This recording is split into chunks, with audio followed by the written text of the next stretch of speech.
Nearly every level was faster. He got better at destroying vehicles quickly, and once again he had some brilliant strategies here. For instance, in 3-7, why destroy the limo yourself when you could get it stuck so it destroyed itself while you picked up coins? Mango's level 7 was cleaner too, blowing up the waste only once, but he had strategies here. For instance, in 3-7, one notable time loss. He missed a big trick that we haven't talked about yet, the cutscene skip.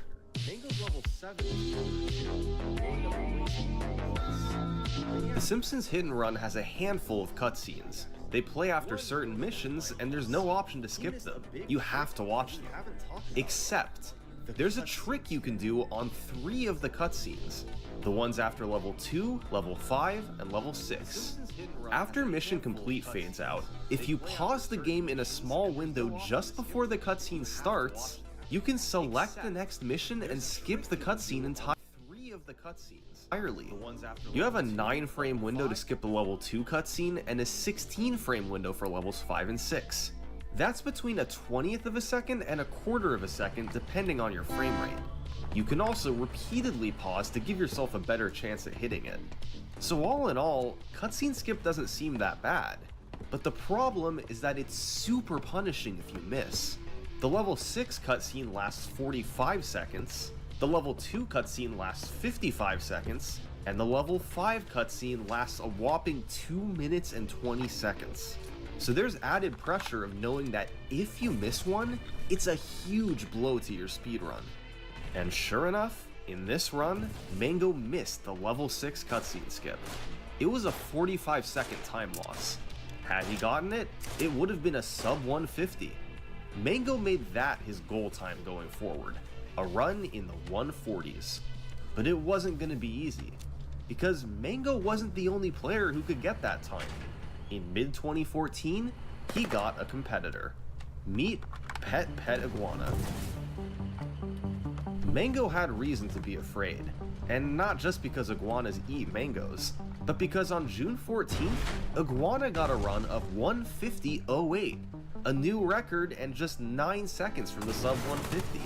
In true hit and run fashion, Iguana didn't highlight his run since he wasn't happy with it, but Mango and Iguana were neck and neck. They both wanted the sub 150, and they were both just seconds away. Who would get there first? On July 4th, 2014, Mango got a good chance. His run started with the fastest level 1 he'd ever performed. The next few levels were up and down, but crucially, he got all 3 cutscene skips, meaning he saved an additional 45 seconds. Mango entered level 7 on pace for a 149.58. It seemed like it was going to be close. But instead, Mango played his fastest ever level 7, and it was a blowout. 148.16, nearly a 147. The middle had its slowdowns, but Mango had started and finished his run incredibly strong. The ball was in Iguana's court. Could he compete with a 148? For a few months, he did struggle to beat Mango's run, but by that November, the tides had turned and he felt he had a great chance to pull it off. How come?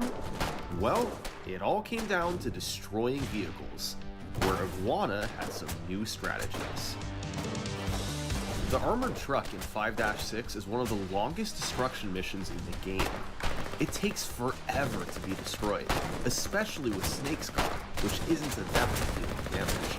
It took Mango 2.5 minutes to destroy it in his 148, but here's what Iguana did.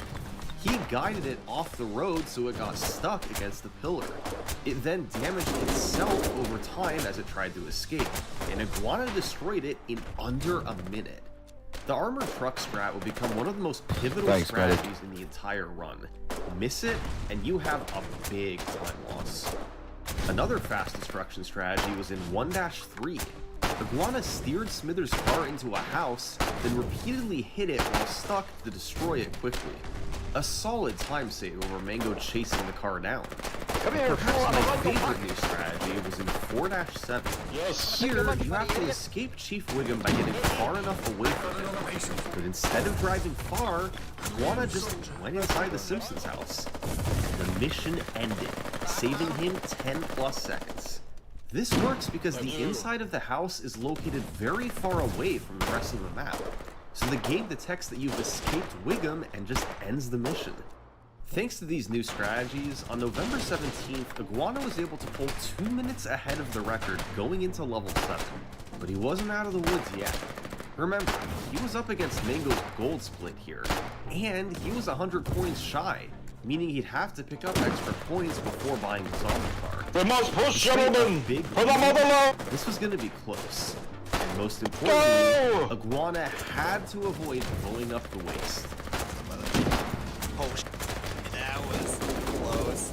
I definitely thought that blew up. And what's more, both Chat and his roommates were heckling him. I'm only minorly bleeding a lot. Oh, we have no idea what time this is. That could not even be close to the world record. Which I might be, it's down there, it's down there.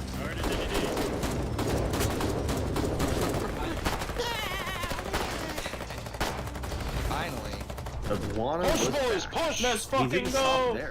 They're in the next trench, literally right here, in Again, front. down to an hour and 45 minutes. The worst part of this run was missing the armored truck strat in 5-6, but he had a much cleaner level 6 and 7, and used a new strategy in 3-3 to let him repeatedly hit Cletus's truck. So yeah, Iguana and Mango were just trading this record back and forth. The game's two best competitors, rivals that would clash for years to come. And maybe they would have if someone else didn't come along.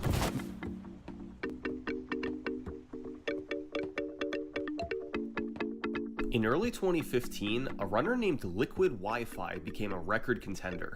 He'd started running the game a few months prior, and by February 2015 had managed to lower his time down to a 148, a bit behind the world record of 145. But on February 20th, he shocked the hit and run community by doing, well, this. Exiting level 3, Liquid Wi-Fi was over a minute behind the world record, but that was a bit misleading. See, Liquid took a different coin route from most other runners. He chose to get more coins early in the run, so he didn't need to pick up as many in the later levels. So, he entered level 4 with a coin lead, and gained time by not having to pick up as many. By level 5, he was nearly even with the record. And although he too missed the armored truck strat, this was still barely on record pace going into level 7. But the missions started going well. He wasn't blowing up the waist, and this looked like it might actually have a chance at record. But then during the last mission, on his way to pick up the waist, he triggered a hit and run. And that was a problem. See, he still had to pick up the waist, where you effectively Okay, boys, who wants to cornered get in a yourself. cute little armored If the car? police caught him there, it was likely I mean, run I'm over. killing tanks, so I Liquid will had reject to find a way to evade capture. Most understandable. Holy All I'll say is, boys, you've got a record to beat. I'm currently on 6 medic kills while carrying the medics. between me and world record. Oh my god, this is close. This is so close. It's not a war crime if it's the first time. They're collies, they're not humans. Liquid Wi-Fi was the new hit and run record holder. Let's go! It wasn't a huge improvement, but a very strong last couple levels was enough to get it done. Man, did they? Here I go, On the other killing hand, again. Iguana had just lost his record, and he wasn't going to stand for that. So, an hour after he saw his record had been beaten, Iguana booted up the game, started playing, and... Liquid's record lasted just a few hours. Iguana had pushed the run to the next minute, a 1:44.37. Curiously, it was yet another world record that missed the armored truck strat, this time thanks to a car getting in the way. And as a whole, it was a very up and down run. He got a few strategies that Liquid missed, like Smithers' car in 1-3, but there were still obvious time saves that he missed out on. Bottom line, Liquid and Iguana both knew they could do better. So they kept playing. Around this time, Liquid began implementing a new piece of tech into his runs, e-brake boosting. Hit and Run has 3 main driving buttons: accelerate, reverse, and e-brake. By holding all 3 at once, then letting go of reverse, and then letting go of e-brake, you get a huge acceleration boost forward. This is particularly useful if you have to hit something over and over. In 3-3, for instance, when you have to hit Cletus's truck to collect 15 items, you can see how E-brake boosting lets you get in more hits over time. Over the following few months, the big three runners would all set new records. In late February, Liquid got a 142.19. From the right. In April, Mango got a 142.03.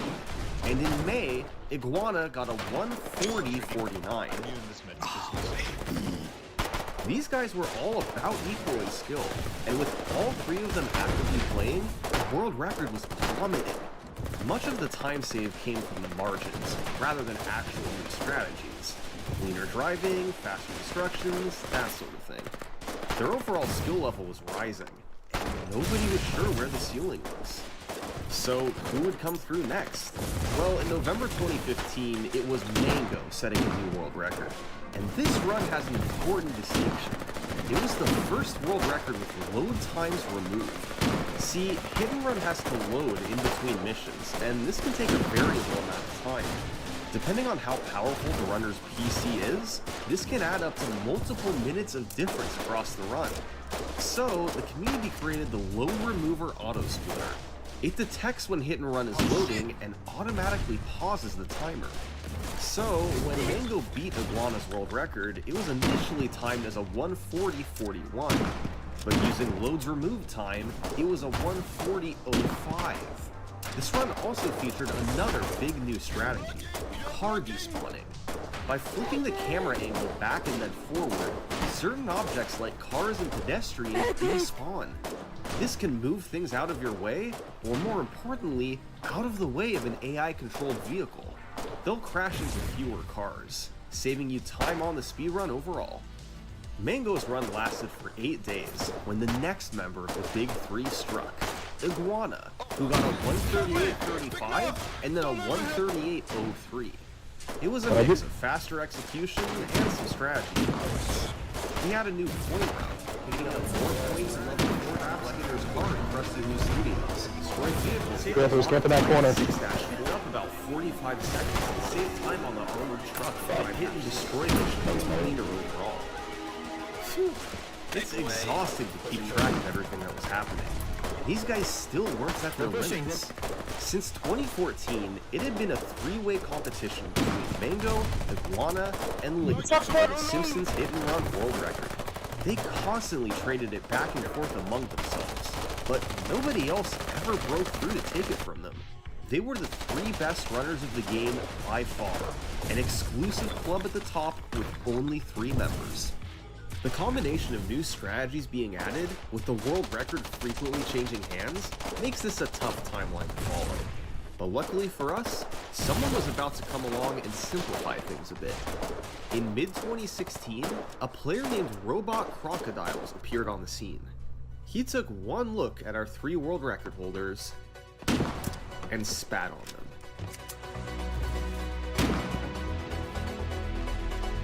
Over the course of several months, Croc single-handedly took 5 minutes off the Hit and Run world record.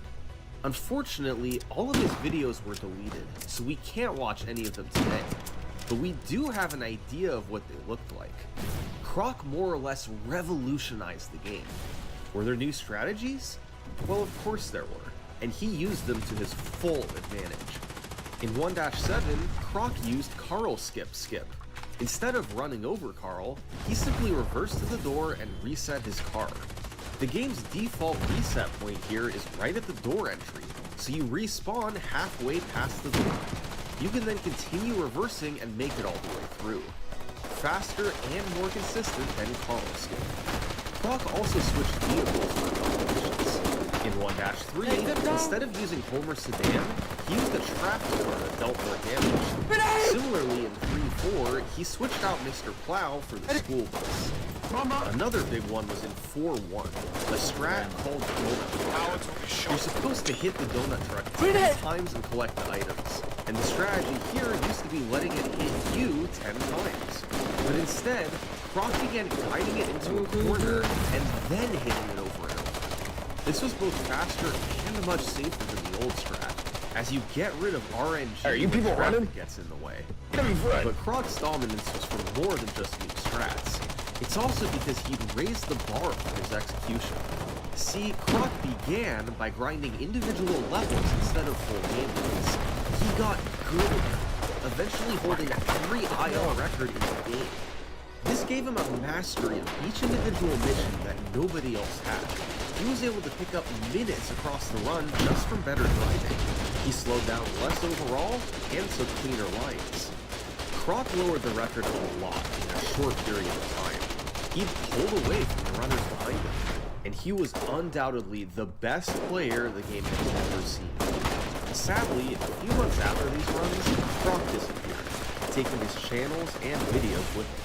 Today, it's impossible to watch any of his records. It's really too bad, because if he'd stuck around, he might have been able to prevent what happened next.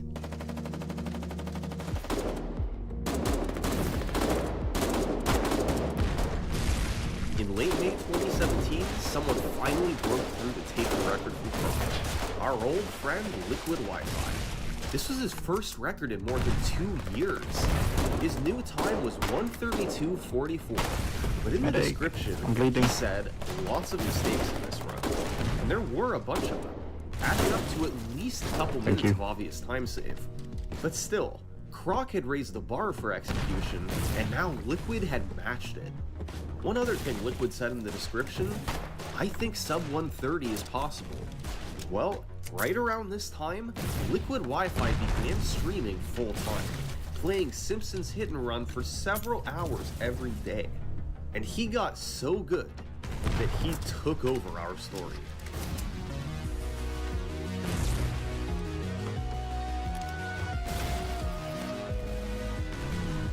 Alright. Oh, dude.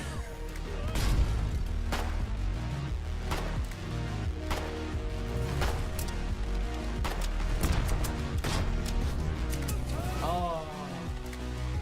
Okay. Are you kidding me? What?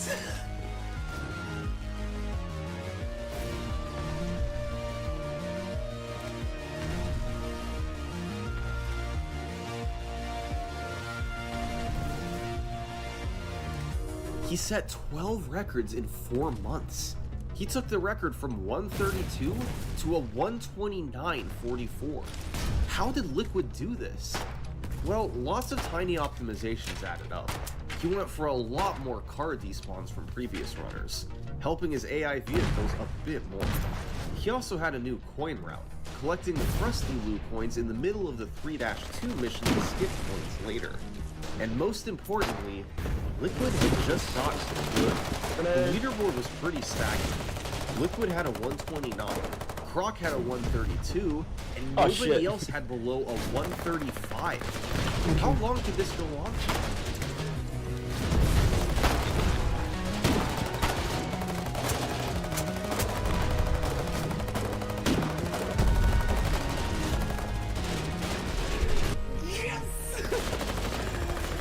Yeah, baby.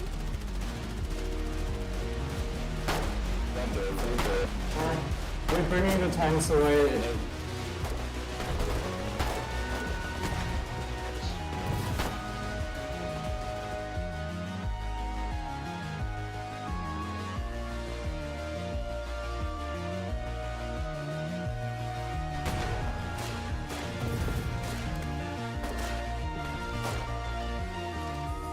Make it 18 straight records for Liquid Wi-Fi.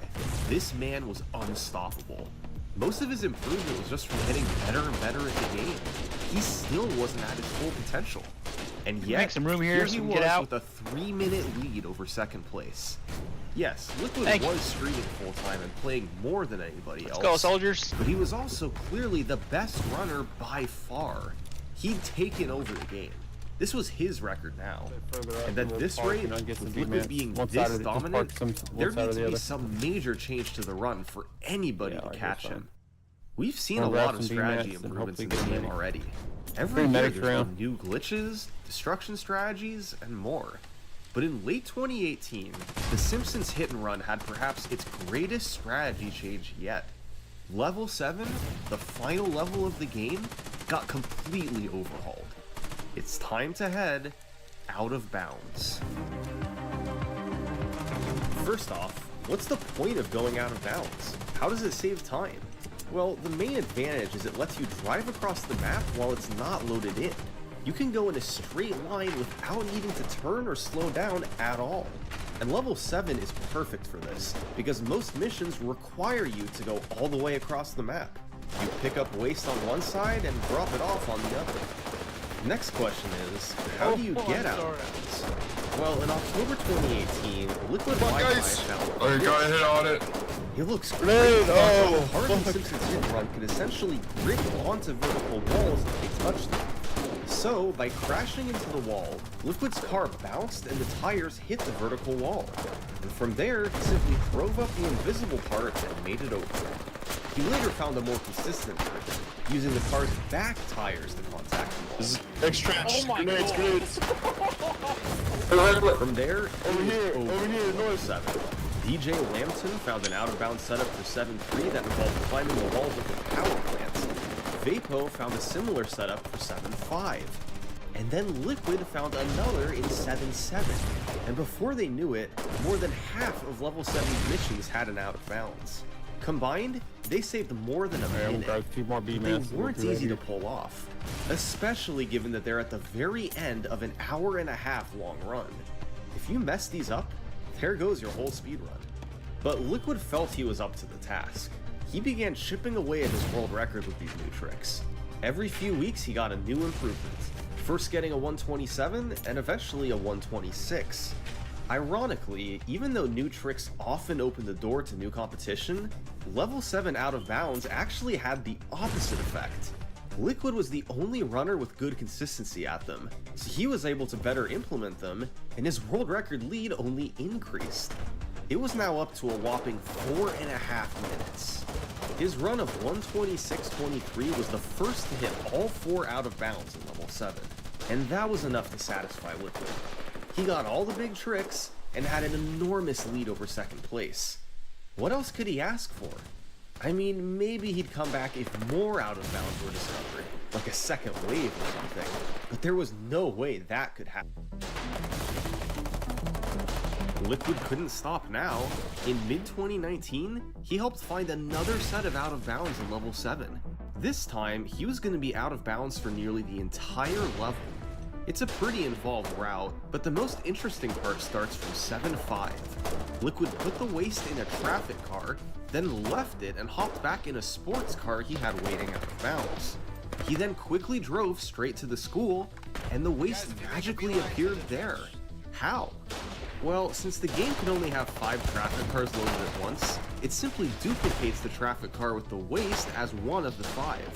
So, once it shows up by the school, it's perfectly cloned from before, waste and all. Liquid then simply got in the traffic car and completed the mission.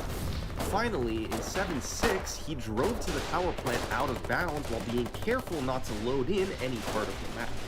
Then he did an e-brake boost to make it past the bridge, collected the waste, and drove back to the school out of bounds. This 7.6 strategy was found by Barcode, and was huge because now you could avoid the painfully difficult 7.7 out of bounds. The new route was about a minute faster than before, so Liquid knew what he had to do next: get back to the record grind. In June 2019, he rattled off 4 records like it was nothing, achieving the first ever 124. Let's go! Then in September, he came back and took another minute off. He'd implemented all the tricks into his run and grinded it down to a 123.37. He was still in first place by a mile. No other runners in sight. This was getting ridiculous. Liquid Wi-Fi was clearly the king of hit and run, and with nothing left to prove here, he once again moved on to other games and categories. And it was during that break that something amazing happened. Something that hadn't occurred in years. An event that people weren't sure was possible anymore. In early 2020, Liquid Wi-Fi got a competitor. This is Bacon Man. He started running the game about a year ago, and he had a meteoric rise, quickly becoming the best runner not named Liquid Wi-Fi. but he always remained comfortably behind him, not a threat to his world record. Then suddenly in late 2019, he started improving again. His 126 became a 125, and then a 124 by January 2020. This was the first time that anybody had been within a minute of liquid Wi-Fi. And interestingly, Bacon Man was already 43 seconds behind after level 2. Across the final 5 levels, he only lost 12 seconds to liquid Wi-Fi. And in the final 2 levels, he actually gained time. Bacon Man was the first person to approach liquid Wi-Fi's level. He wasn't quite there yet, but he was clearly on a collision course. Maybe this was it. A new era of hit-and-run speedrunning was finally approaching. One with actual competition at the top level. Nope. New world record from Liquid. New world record from Liquid. New world record from Liquid. Yes, we did it! New world record from Liquid. New world record from Liquid. Hey, some new strategies in level 7. New world record from Liquid. New world record from Liquid. New world record from Liquid. This just kept going. He was still the king, squashing any threat from other runners. And by the end of the year, the record was down to an unthinkable 120-20. He was making a mockery of the leaderboard. This was 36 consecutive world records from Liquid Wi-Fi, and the record had become very optimized. He was running out of time to save. But before he quit the game forever, Liquid Wi-Fi still wanted to get one more record, the ultimate time in the Simpsons hit and run. We're talking about the sub 120.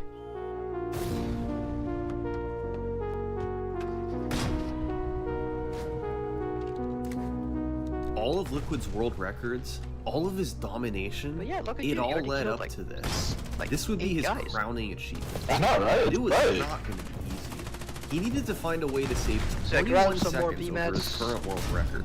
All And like loaded most of up. that potential time save was more in the app. first 2 levels. Why do we have Level 1 sledgehammers had here? some recent new strategies, like using the Plow King in 1.3 and Do the I look Bush like a strat largy in guy? tutorial. There was also Yeah, I a don't really know. cool new one. And I wasn't in looking 3 for melee seconds. weapons, it By was like, pushing oh, the big limo to hammer, a but this precise shit does no spot, damage. Then calling in his Plow, the 2 cars shared the same against Logis. and the limo is instantly Imagine if destroyed. you could use the These sledgehammer time as a saves melee could weapon. really help him. Liquid's goal would be to build some kind of a That would be lead sick. after level 2, then maintain it as best he could until the end. And maybe that would be good enough for sub 120. Alright, I'm In good to early go. 2021, You got Liquid 60 embarked VMAT? on his journey. On March 5th, Yeah, we got, he got 30 already at the mags. start he was looking for. A 30 16-second mags is lead the after max I level loaded 2. up her fully. He maintained his lead through level 3, Great. and then he entered level 4. 4-7 is one of the most important missions in the run. You have to destroy 3 cola trucks as fast as possible, and each one has its own unique strategy. If you miss a quick kill, you could lose big time and potentially even lose the run. Liquid entered the cola trucks mission with an 18-second lead, and it went beautifully. He nailed all 3 quick kills and took a 23-second lead into level 5. Things were looking good, but now he had another crucial mission coming up, the armored truck. On this golden opportunity, he had to get the strat. Yes, this was definitely spliced. You caught me. 100%.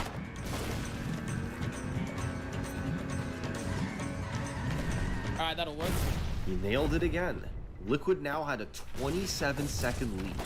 This was sub 120 pace with 2 levels to go. Level 6 had a clean start, but then in 6-6, mistakes began to creep in. That is not fast as well. Oops. Okay, well that's gonna affect the cycle.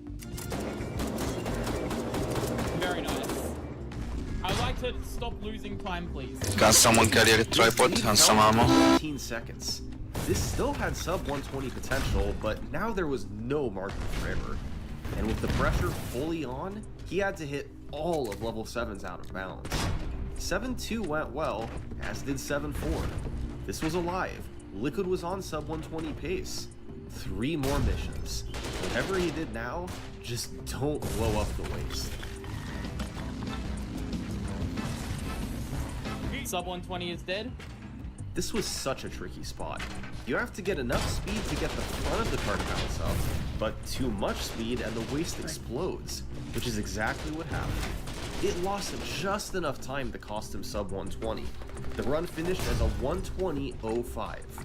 The grind continued for weeks. Liquid kept getting runs to level 7, but he messed up an out of bounds mission every time. It's so tough when the hardest part of the speedrun is right at the end. Liquid pushed onwards, and a few weeks later, he got another shot. This one again had a good start, despite some minor slowdowns.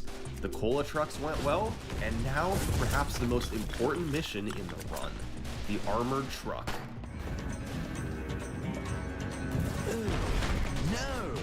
That should work. A car tried to prevent it, but Liquid still managed to trap the truck. He had a 3-second lead with time to save in level 7. Once again, this had sub 120 potential. First step, get 7-2 out of bounds. Please go. Please make it. Okay, that's fine. It was sketchy, but it worked. He also got 7-4 out of bounds, but his lead was only 4 seconds. Not enough for sub 120. But he had time to save in 7-5, if he could avoid blowing up the waist again.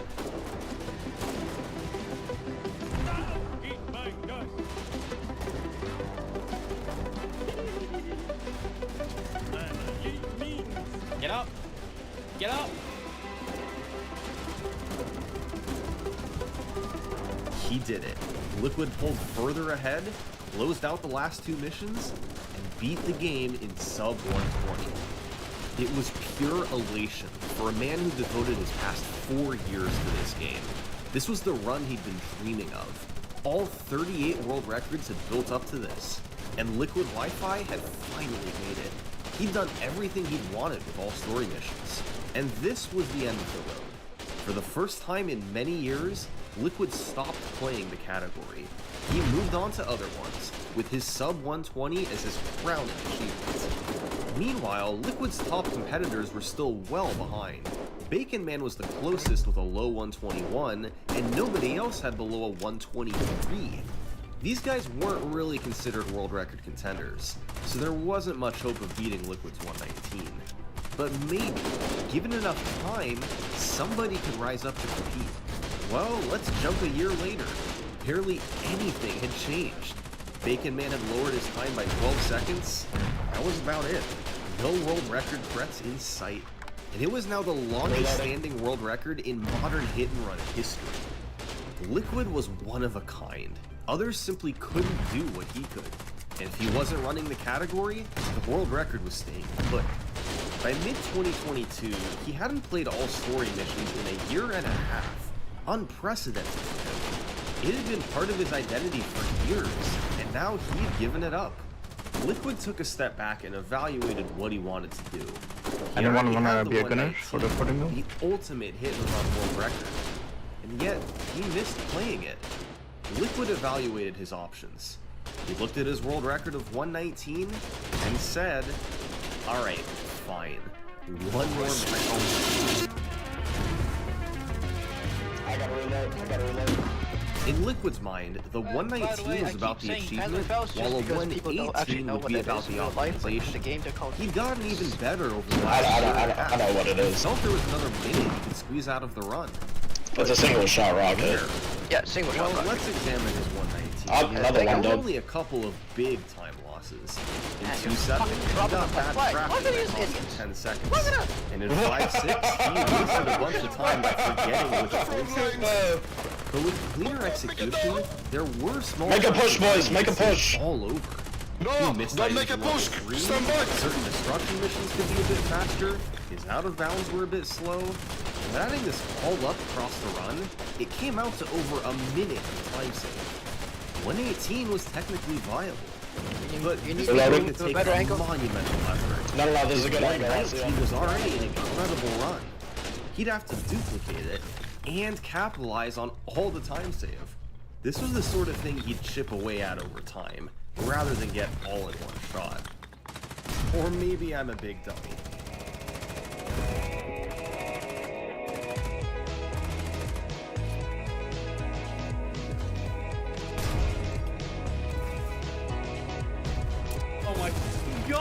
face! Oh my Someone god! take the tripod, please. Ebony, move this gun.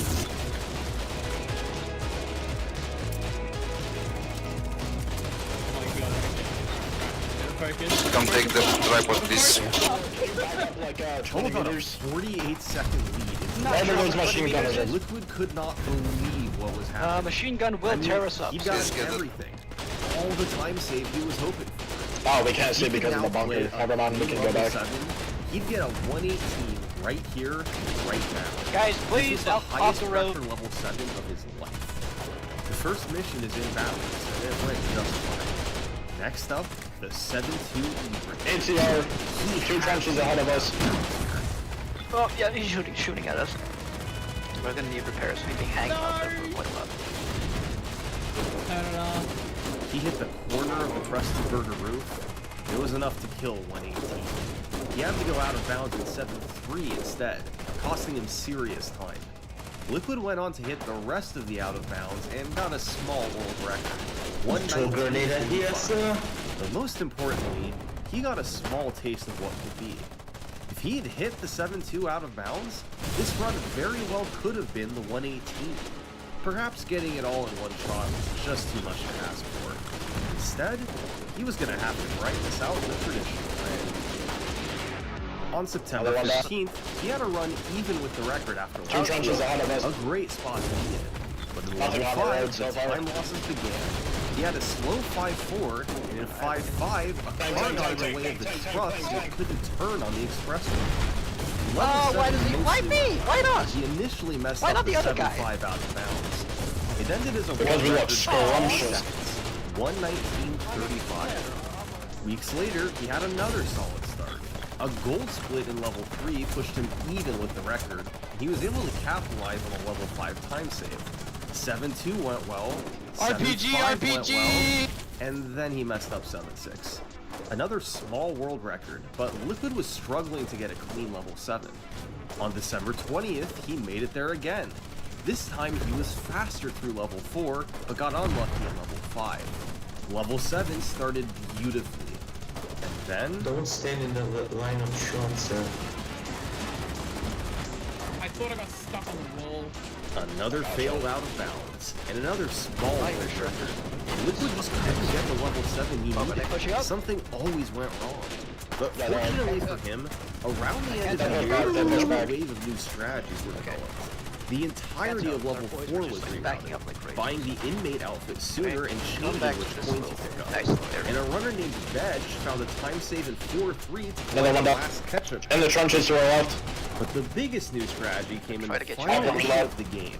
7-7 jump zone, found by an annoying hamster. I don't have an angle with that Parking barbell. the car in a precise spot, then exiting and re-entering it, the car gains the jump zone properties. This gives it unlimited top speeds and bouncy physics. It allows you to quickly climb the power plant wall after collecting the waste, then drive out of bounds to the end. A 20 to 25 Oh, there's so many. There's so many. Another So one now that Liquid had a bit more time to No, work. no, they're But just if in he couldn't the, get a they're clean level just in 7, the trench. it didn't matter. On January 8th, he got another record of 119.19. It had a good level 7, but a slower levels 3 and 5. He needed that level 7 on a faster pace. Now on January 30th, he'd get that faster pace. Liquid had a 16-second lead. He had another shot. If he could get a clean level 7 now, this was 118. And things were looking good. He got 7-2, he got 7-4, he got 7-5, and he got 7-6. One more green split, and Liquid would have a 118. But Liquid didn't get a green split in 7-7. He got a gold split, his fastest 7-7 ever. Yes! Oh my god! Finally! Let's go! After 2 years, Liquid had found another minute to squeeze out of Simpson's hit. In the trench. Is that? What anyone thought was possible. His hours You of might being be the stuck most in level fucking 1, effective private his I've ever repeated seen. fails in level 7, it all finally paid off. Liquid Wi-Fi had the 118. Make it more than 40 world records in a row. And his leaderboard dominance had only grown. Now, he could celebrate and move on to the game's other categories once again, with the comfort that he was truly done all story missions. But his comfort didn't last long, because while he was still celebrating, just hours after his 118, something happened. Something to make Liquid just a little unsure of himself. Later that same day as Liquid 118, a player named Homer of Steel became the second ever How do I player reload to this get a mortar? sub 120.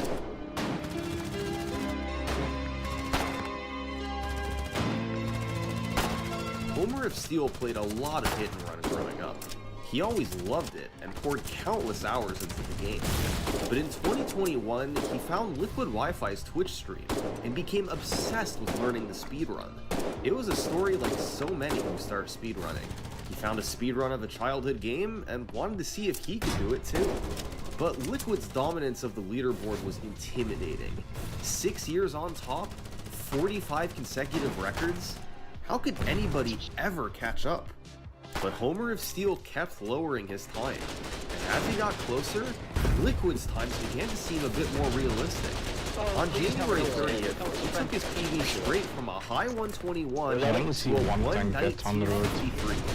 He was 23 seconds behind the record after level 2, and then lost another 30 seconds on level 7.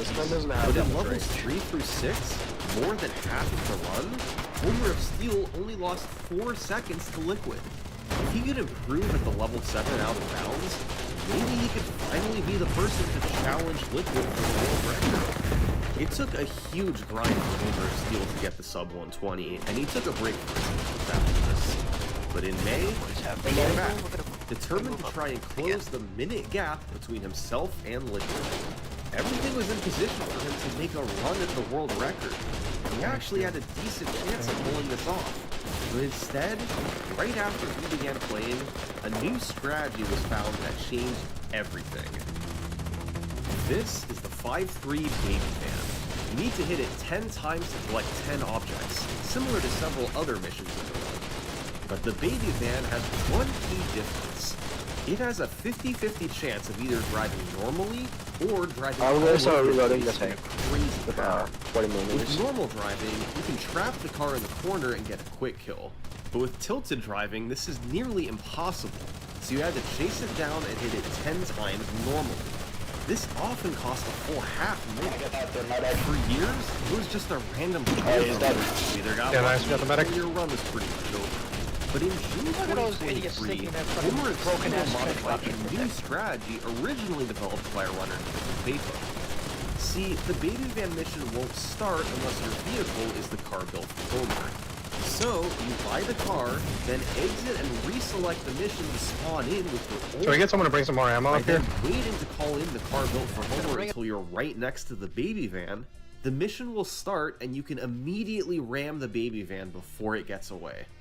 This was huge for the speedrun. Now, regardless of which pattern the Baby Van gave, you could always get the quick kill. No more having to throw away half of your runs. Easily one of the biggest discoveries in hit and run history. And it led to a flurry of activity like the game had never seen before. On June 24th, Homer of Steel had a brilliant pace midway through the game. All the big missions had gone well, including the 3 cola trucks in 4-7. The new Baby Van strat worked perfectly, and he capitalized on a big time save in 5-7. After a good level 6, he was actually ahead of the world record. It was about to happen so soon. If he could hold it together for one more level, he was about to control Liquid Wi-Fi. I gotta reload. And then Allah Akbar! he missed a cutscene skip. We haven't seen this happen in several years. It's such an easy trick compared to the rest of the run, but under immense pressure, it's still possible to miss it. He lost 45 seconds, and then proceeded to play an excellent level 7, finishing with a 119.19. The missed cutscene skip ended up making all the difference. He was just one relatively easy trick from taking down Liquid. But Homer of Steel wasn't the only player trying. Later this same week as his run, 2 more players achieved sub 120s of their own. 190, there we go. 12 Kelvin and Bacon Man veteran runners who had long been just a bit behind Liquid on the leaderboard got runs clocking in at 1:19.56 and 1:19.57. The new Baby Van strat had revolutionized the run and coincided with runners making a big push to lower their PBs. The end result? Now 3 runners had joined Liquid in the sub 120 club. For his part, Liquid was thrilled by all the activity. It had gotten lonely at the top after all these years. They're taking he the was shit. excited to We see got a lot in the multiple new bunkers. record contenders. He also made the decision to hold off on playing more all-story missions until somebody beat his world record. It'd be more fun for him to play from behind.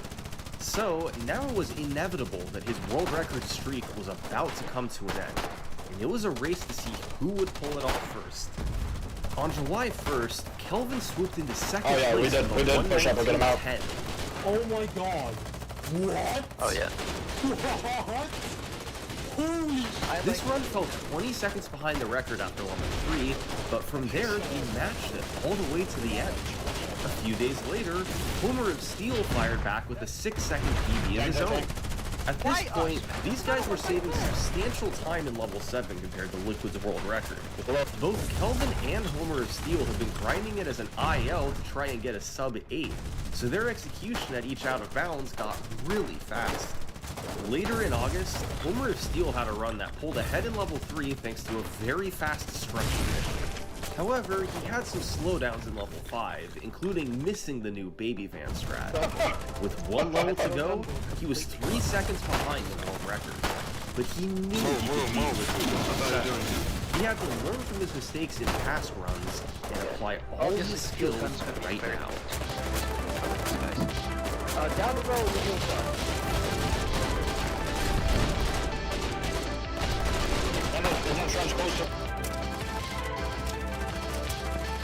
Homer of Steel's final time? 1:18.48, a new world record by 3 seconds.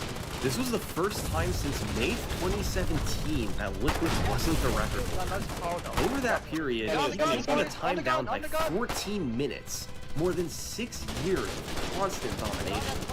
All reigns come to an end eventually. Homer of Steel's achievement was lauded. It was surreal to see a new name on top of the leaderboard. That guy's a flamethrower. So, what was Liquid's Is that- response? Was he interested in playing? Reloaded. Well, everything Both quieted down. flamethrowers dead in the trenches.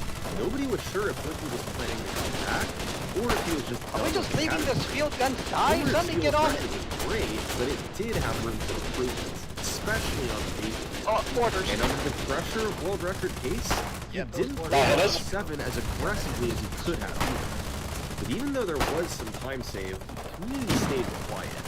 Nobody wanted to make a move. Finally, in late 2023, activity picked up again. A massive push for the world record.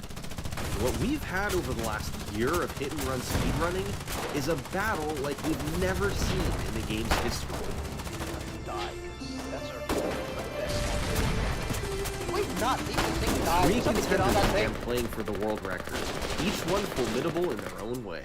The first contender was the current record holder, Homer of Steel. Even though he held RPG. the record, he wanted to RPG in the trench in front of us, begin his by the own crossroad. lasting reign. He The wants that second field gun. contender was Liquid Wi-Fi. He knew the record left time on the table and felt that with his experience, he'd be the one to save it. The third contender was Kelvin. He Reloading. contended for the record right alongside Homer of Steel, and although he was narrowly beaten out, Kelvin felt he had what it took to get it. That's 3 contenders: the record holder, really just past leaving this champion, fucking and the up-and-comer. It seemed like Liquid and Homer of Steel were the 2 favorites, given that they'd actually held the record before. But as the runs played out, Kelvin was looking pretty good. On December 30th, Kelvin had a decent run going, but had a very slow first pull at track destruction. Luckily, he could save time over the record Baby Van, and he capitalized on it. His pace was very close to the record, and by the time he reached level 7, he was just a few seconds behind. If he could play a bit more aggressively than the record here, he could save some time and take the top spot. Level 7 began, and Kelvin was hitting everything. Good driving, good out-of-bounds setups. He was in position to pull ahead of the record. Then Man, I was excellent.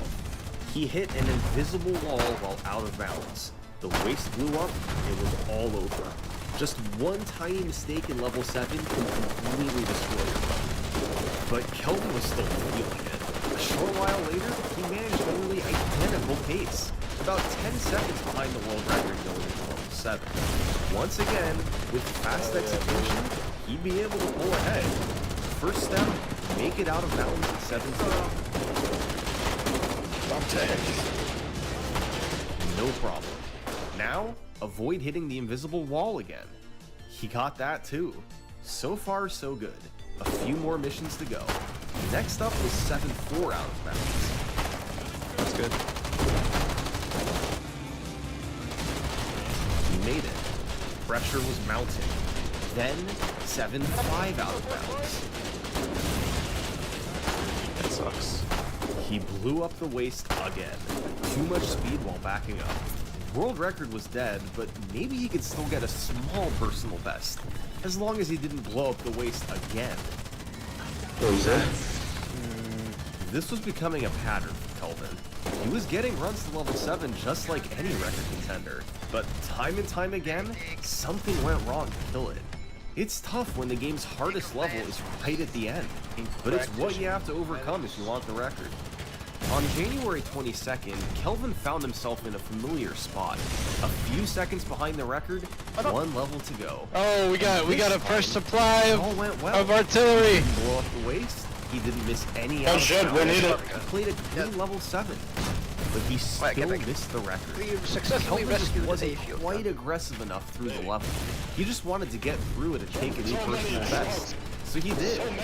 Now all 3 top contenders had a 1-8. Oh, you need trucks for those big ass All shells, man. trying to break through. A day later, it was Liquid Wi-Fi's turn for a chance at the record. He exited level 4 with a 15-second deficit, but as we know, there's time to save over the record's level 5. Liquid capitalized on it, nailing the baby van strat, the armored truck strat. We need plus infantry in the trenches. Now, instead of being Right in front of us. he had a Eyes 20-second on, give me eyes on the road. over Is the there no record. tanks? No tanks on the road. Once again, Okay, this was going to come down to level 7. First up, 7-2.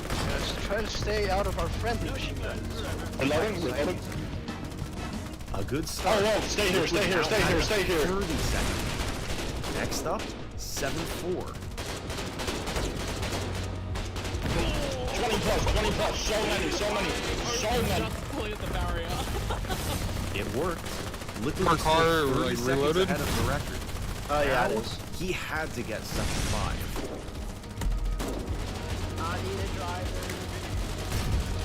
It's fine. As long as I get it next time, it's okay. That hurt. His lead was back They're down just to sitting 20 there. seconds. They're getting Still pounded. in there, as They're long as he afraid. could get 7-6. Honestly, if those guys rushed us, they could still like kick our teeth in. Liquid had to get it back. Oh, yeah. And he lost another 17 seconds. Just keep me here. Just keep me right here. Still left him with a small lead. I'm just With a concerned clean that 7-7, about the it road. was just Just enough concerned to that take tank the was world just gonna record shoot our back ass. over of Steel. 118.41. Liquid is back on top, Alright. where he'd been for Some of them so left or they many bled out. years. Homer of Steel had Ah, briefly did these taken fuckers it, run out of and men? Kelvin put up a good fight too. But at the end of the day, Liquid was still too good to be stopped. Look at that. We beat the French, boy. We beat the French. Yay! So, how did our other competitors respond? Well, Homer of Steel kept going. He was Reloading. determined to not be a one and done, to prove that he belonged on top of the leaderboard. God, But what's the beating fucking Liquid highest Wi-Fi award I can was give to a guy? tall Oh. order. I mean, this was Oh, the shit. same guy who'd set That water has 45 a records zero. in a row. Scooch You bit. gotta shoot that Sure, gun, man. Homer of Steel beat him once, but now he was back in Is second that the place. gun? The big question was, did he have what it took to beat him again? Well, here's a good benchmark. Liquid's record had a 110 flat split going into level 7. Hey, get off your If fat Homer ass of stuff Steel in the could be middle of the road, close to that, he could save time over the level 7 mistakes and beat the world record. So somewhere in the 110s was a good time to shoot. And on the very next day after Liquid's record, Homer of Steel had a run make it past level 6. His split was 109.12. Okay. It was a dream run. Homer of Steel had gotten everything. The destruction missions, all the different tricks, everything. Virtually no mistakes. This was somehow on pace for a 117. Chat was losing their minds. Even Kelvin was there, and he couldn't believe what he was watching. Surely, something was gonna go wrong to kill this. But he began hitting all the out of bounds. He kept his pace. Just please don't blow up the waist.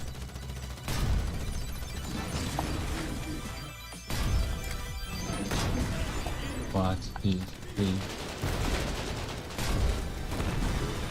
What is? Oh no.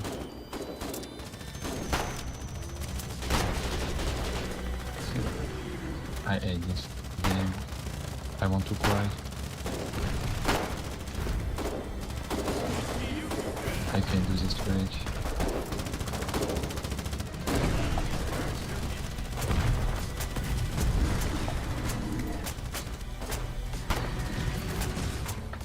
That's 8 times he blew up the waist.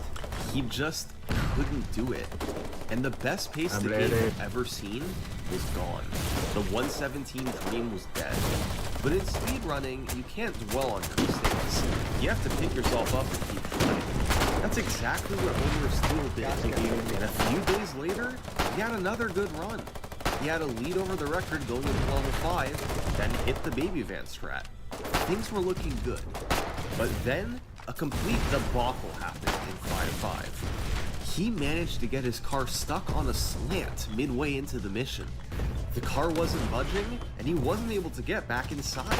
So to wedge it free, he had to go get another car and repeatedly hit it to try and dislodge it. It eventually worked and he was able to proceed with the mission, but not before losing a full 30 seconds. This was a bizarre time loss, but here's the crazy part. Homer of Steel made it to level 7, hit all the out of bounds, and still set a massive new world record. Run! Beating Liquid by half a minute. If he hadn't had the 5-5 time loss, this run would have been well into the 117s. Homer of Steel had turned into a monster. His competitors weren't able to get paces like this. He'd pulled away from both of them. And now, with its possibility being firmly established, Homer of Steel set his eyes on a new goal. He wanted the first 117 in hit-and-run history. The blueprint was simple. Just duplicate the last record, but with a cleaner 5-5. And 6 days later, that's exactly what Homer of Steel did. He had a small lead into level 5, got the big time save in 5-5, and maintained from there to the end. 117.41. The first 117 ever, and a full minute ahead of second place. Homer of Steel hadn't just won the world record battle, he'd completely run away with it. These were times that his competitors weren't even approaching. How had he gotten so good? Well, it was a lot of little things adding up. He was just a little bit faster at executing the hard tricks. His driving was just a little bit cleaner. Perhaps he saved 1 second on average per mission. Well, across 50 missions, that starts to add up. And that's why he was able to save so much more time. Even though Liquid had several years of head start, Homer of Steel had come along and surpassed him. So now, things were settled. Instead of playing all story missions, the top competitors moved to play the game's other categories, like 100%, where Liquid Wi-Fi had been able to hold off Homer of Steel. All story missions had little activity. Liquid just seemed unable to catch the 117. But once again, there's someone worth forgetting about. Kelvin had still never gotten the world record, and it wasn't for lack of trying. He'd had more than his share of runs into level 7, but they hadn't panned out, and now that the record was down to a 117, he remained in a fairly distant third place.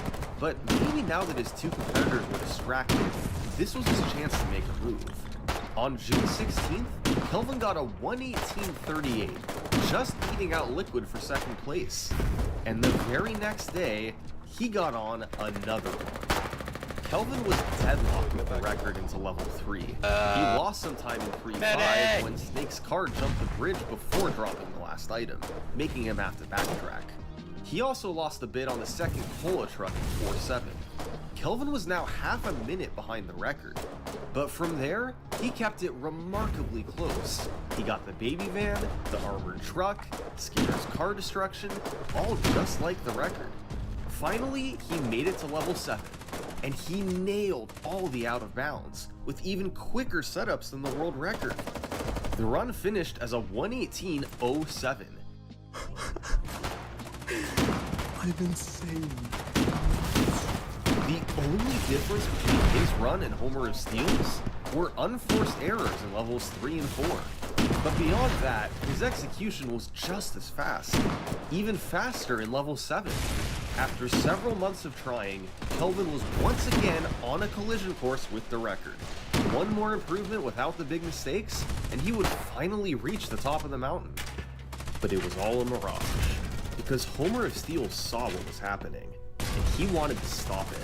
So he began doing attempts again, and a few days later, he did this. Oh, are you there, my friend? Oh, peace.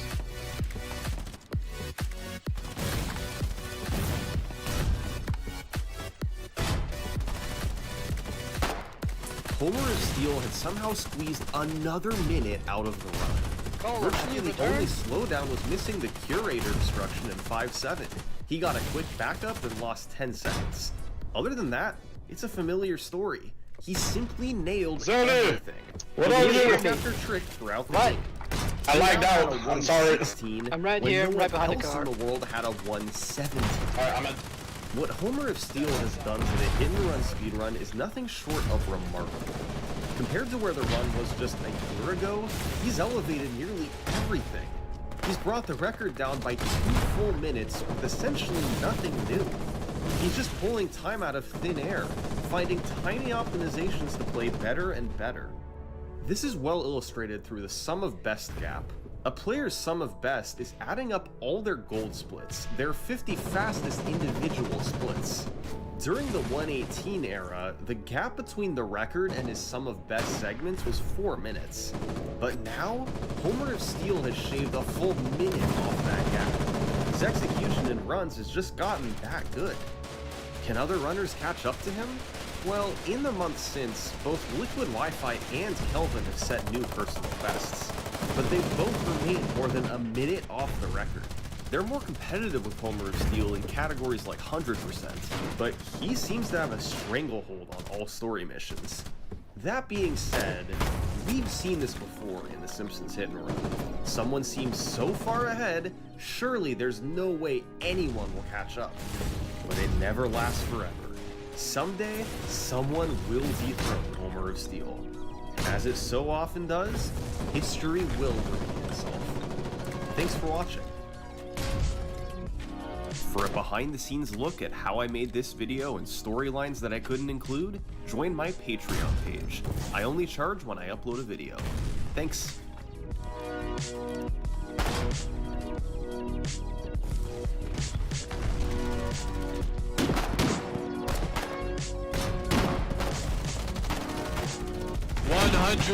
Azimuth 225, distance 100.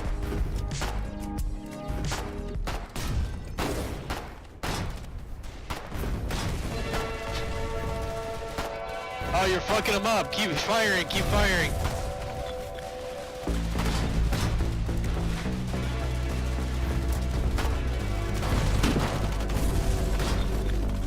This is Mario Kart Double Dash, and for a decade and a half, it was known as one of the most polished games in the Mario Kart franchise.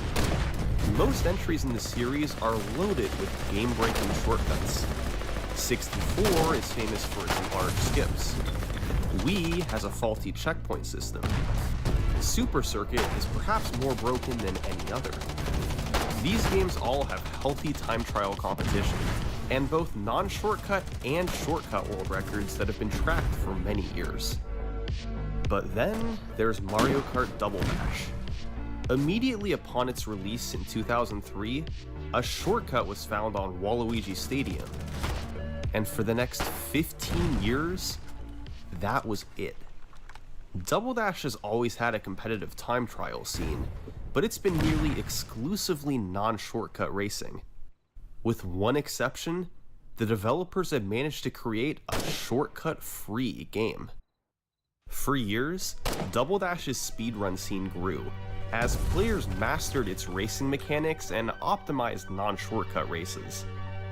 But all of a sudden, in 2018, Double Dash's reputation as a shortcut-free game was put on its head. A game that was almost completely void of any glitches quickly became one of the most broken in the franchise.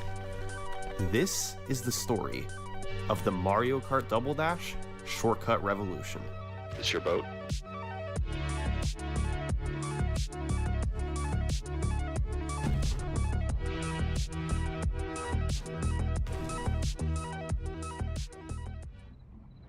First off, what is a shortcut? Well, to count as an official shortcut in the Mario Kart time trial community, it not only has to save time, but also be unintended by the developers. For instance, the jump at the start of Yoshi's Circuit doesn't count as a shortcut, since it was intentionally built into the course. Double Dash came out in November 2003. We don't know who discovered it, and it's unknown exactly when it was found, but by the end of 2003, a shortcut had been discovered. And for the next 15 years, it would remain the only shortcut in the game. This is Waluigi Stadium. About 2/3 of the way through a lap, you can drive off this slope and hit into the fence with enough speed to get thrown into the air. If you make it high enough, Lakitu thinks you fell off from this bridge, which is right before the finish line, so he picks you up and places you down there. It saves just under 2 seconds per lap and can be performed on all 3 laps. While it's unclear exactly when this trick was discovered, it's known to have existed within a month and a half of the game's release. And quickly, there was discussion on the Double Dash forums over whether or not shortcut time should be put on the website. Ultimately, the community decided that since the shortcut was one of a kind, it wouldn't be tracked on the website. So, the players page contained a space for non-shortcut records on every track, but nothing for Waluigi Stadium shortcut. Still, some players chose to drive shortcut races anyway. Records began to be set in December 2003, but video proof was much less strict back then, even more so for an unofficial category not on the main website. However, one 3-lap video from back then still exists, a run from 2004 by Ipusen, and yep, it looks like it's from 2004 alright. The biggest strategy he used was executing frequent mini-turbos. By starting a drift with R, moving the stick in the opposite direction and back to neutral twice, and then releasing R, you get a short boost of speed. Mini-turbos are key to getting fast times, and Ipusen performed them constantly through his 3 laps. He also did the shortcut on the right slope instead of the left, which was slower but likely a bit easier. The biggest driving technique discovered was A-Tech, first seen in runs from 2004 but expanded upon by JSX in February 2006. If you release accelerate between mini-turbos, the kart sways back and forth less, saving fractions of a second as you're able to take straighter lines and more watch your direct paths angle on this forward. right side because I don't want to get Thanks hit. to that and other small driving Tuck in. optimizations, the record still sees competition to this day, with the most recent world records being set in late June 2022. But it all started back in 2003. Double Dash was brand new. There was reason to believe that this shortcut was just the beginning, and that in a few short years, there would be skips all over. That's how it went for previous games in the franchise, and that appeared to be happening in Double Dash just the same. But instead, this game's history took a different path. Years passed, still no new shortcuts. The game's time trial scene grew bigger and bigger, and by the mid-2000s it was vibrant, with top players from all over the world.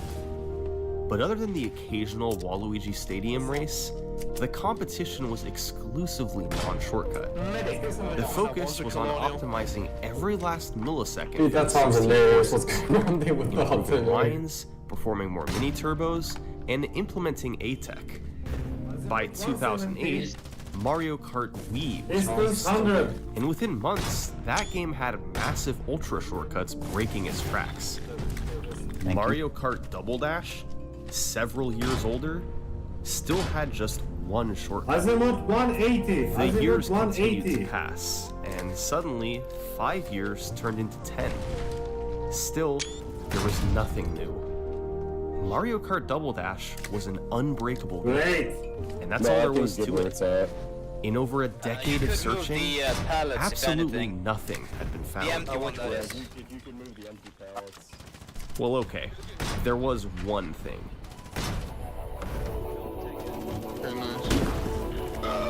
In Mario Kart Double Dash, courses are surrounded by invisible planes that are nicknamed the latitude spots.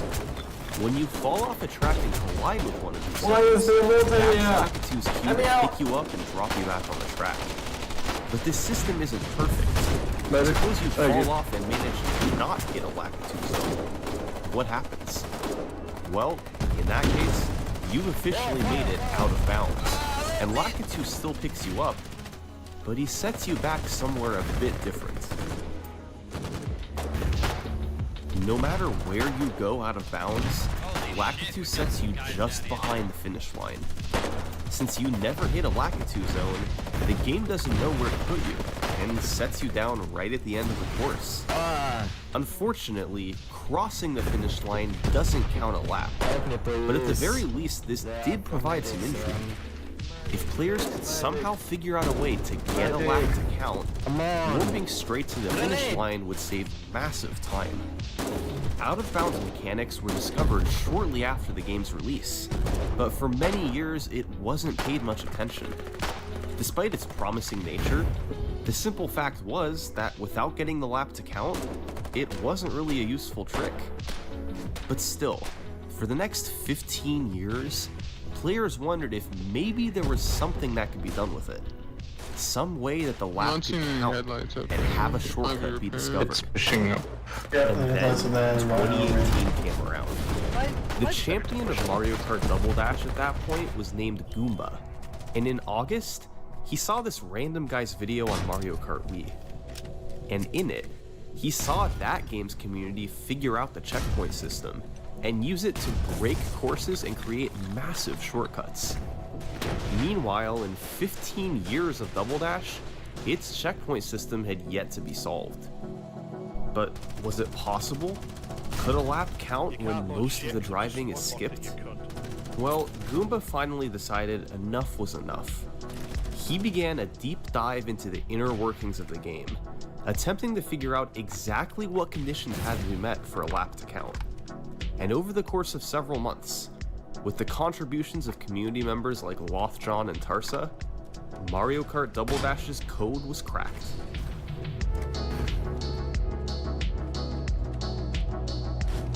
There are 3 conditions that must be met for a lap to count in Mario Kart Double Dash. Condition 1, you must start the lap in checkpoint 0, the first checkpoint on the map. Each course in the game is broken up into invisible checkpoints, which are used to help keep track of how far you've driven. This condition is pretty straightforward. For a new lap to start, you must be touching the first checkpoint of the course. Condition 2, you must have credit for driving through every checkpoint. Checkpoint bit counters in the game keep track of whether or not you've touched any given checkpoint during the lap. If you haven't, it's set to 0, and if you have, it's set to 1. In order for a lap to count, every checkpoint must have a bit counter set to 1, which would intuitively mean that you're not allowed to skip driving through any checkpoints.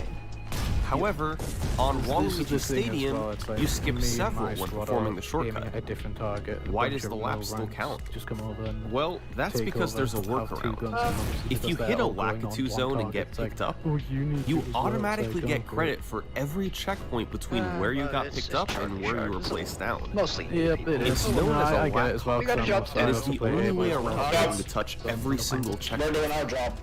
And finally, condition 3. I can Your knock you race back. completion must be greater than your number of laps. Down there. Double Dash has an internal counter called race completion that starts at 0 and gradually increases as you drive around the course. Once you complete a lap, it hits 1 and then continues counting up again. The reason this matters is because of a failsafe developers put into the game, the 50% rule. If your race completion ever jumps up by 50% or more, it rounds down and you lose credit for all you've driven through the lap. So if you go out of bounds 30% of the way through a track, then are warped to the finish line, your race completion is set to just below 0. Since this is less than the 0 laps that you've completed, you won't get credit for a lap. Together, these 3 rules were designed to prevent any shortcuts from existing in Mario Kart Double Dash. And for 15 years, they worked nearly flawlessly. Goomba hadn't figured this all out by late 2018, but he had a general understanding of how it worked. Now, he had to put it all together somewhere, and the course he looked at was Mushroom Bridge. He had to not only get credit for driving through all the checkpoints, but also avoid cutting out more than 50% of the course at a time. It was gonna have to be a 2-step process. To get checkpoint credits, he took the lack hop mechanic to the next level.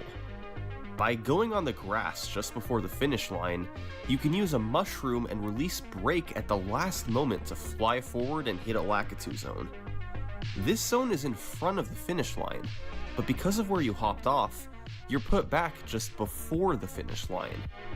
And since you get credit for all checkpoints between where you're picked up and where you're set down, you get credit for every checkpoint on the course. That was step 1. The next step was to get race completion for the lap to count. Together with Lothjon, Goomba took a look at the grid right before the start. By precisely jumping off at about 87% completion, you can hit the wall on the other side at about 37%.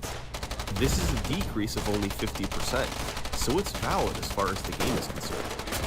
You then respawn at 5%, once again less than 50%, and have therefore earned race completion for an entire lap.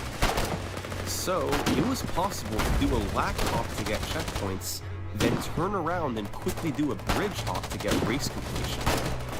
That satisfies both conditions 2 and 3, so if you drive over the finish line to enter the first checkpoint box, a lap counts. On September 15th, 2018, Double Dash's first shortcut in 15 years was born. I'm bleeding. Goomba's first 3-lap record with video clocked in at 1:15.639, about 2.5 seconds ahead of the non-shortcut record. Damn it. He drove the first lap normally, then performed a shortcut on lap 2, and finished with a normal lap 3. Doing the shortcut more than once per race wasn't possible, as you needed a mushroom for the lack hop, and your mushrooms are taken away when picked up by Lakitu. Over the following few days, Goomba and a runner named J98 would trade the record down to a 1:14, each time doing the shortcut once and driving 2 laps normally. However, Goomba then figured out it was possible to do the lack hop without a mushroom. By going on the pillar next to the bridge, you have sufficient height that you can bounce off the ground and make it far enough without using a mushroom. This not only was faster than the old method, but also meant that, theoretically, the shortcut could now be done more than once in a race. However, doing the bridge jump once was hard enough. Doing it twice in a row seemed nearly out of the question. Later in September, J98 and Goomba each did more mushroom bridge attempts, lowering the record to 1:11. But still, nobody was able to get the shortcut more than once in a race. Players focused their efforts elsewhere, and the task of hitting 2 shortcuts was just too daunting. For over a year, that's where the record stood. But in March 2020, someone began playing Mushroom Bridge Shortcut. Only this time, it wasn't Goomba or J98. I think It was a relative newcomer to the game, one who is ranked outside of the top 40, but he was ready to try and take down a world record. His name was Mathy. Mathy didn't have the driving skills of a world champion like Goomba. That meant that without anything new, his 111 was going to be awfully tough to beat. But he had one other option. He could go for 2 shortcuts in the same race. It had never successfully been pulled off before, but it could be enough to beat Goomba. Mathy got to the grinding attempts, getting as good as he could at the bridge hop and lap hop. And on March 2nd, 2020, he had this attempt.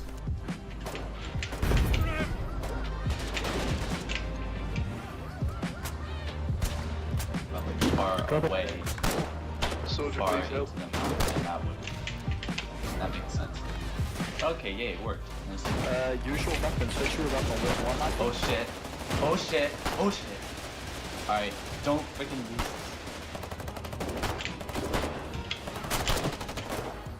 Oh my god! There! It's so bad! But that's it. That's it. Sub 111. Let's go. A new record by less than a tenth of a They're second. flooding in on the left side too. Not to be outdone, world champion Goomba came back, and over the next few days, the two of them traded world records. However, over the next several months, Mathy would pull ahead, as he was able to line up faster for the lack hop and improved his driving around the course. Yeah, let's fucking go, dude. 107, 325. So now, a 1 out of 3 shortcut run had been optimized, a 2 out of 3 shortcut run had been optimized. There was only one thing left to do. Hit the shortcut on all 3 laps.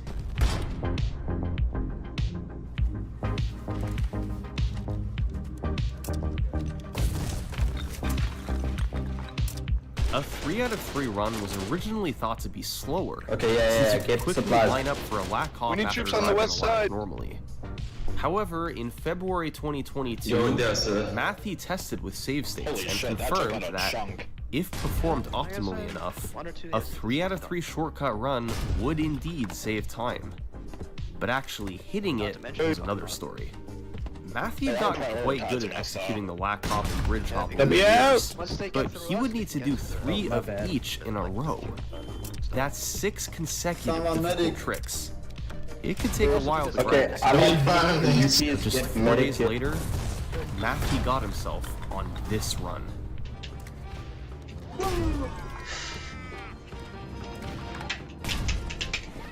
Go. Let's go. This definitely works. Don't block doors, guys. Don't block doors. You can give it about. I think you got like 35 minutes left on that one. Hold the man. Let's go. Here we go.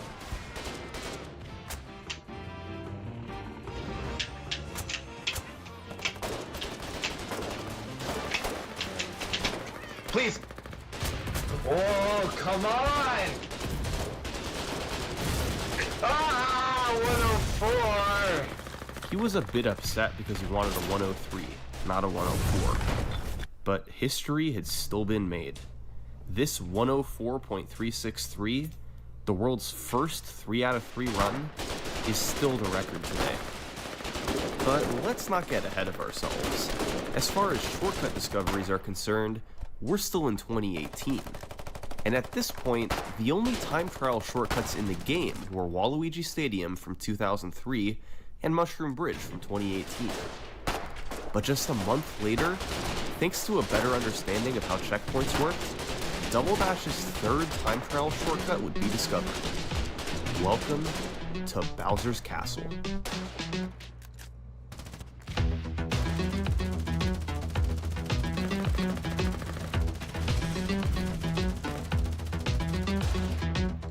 Bowser's Castle was quickly singled out as a prime candidate for a shortcut.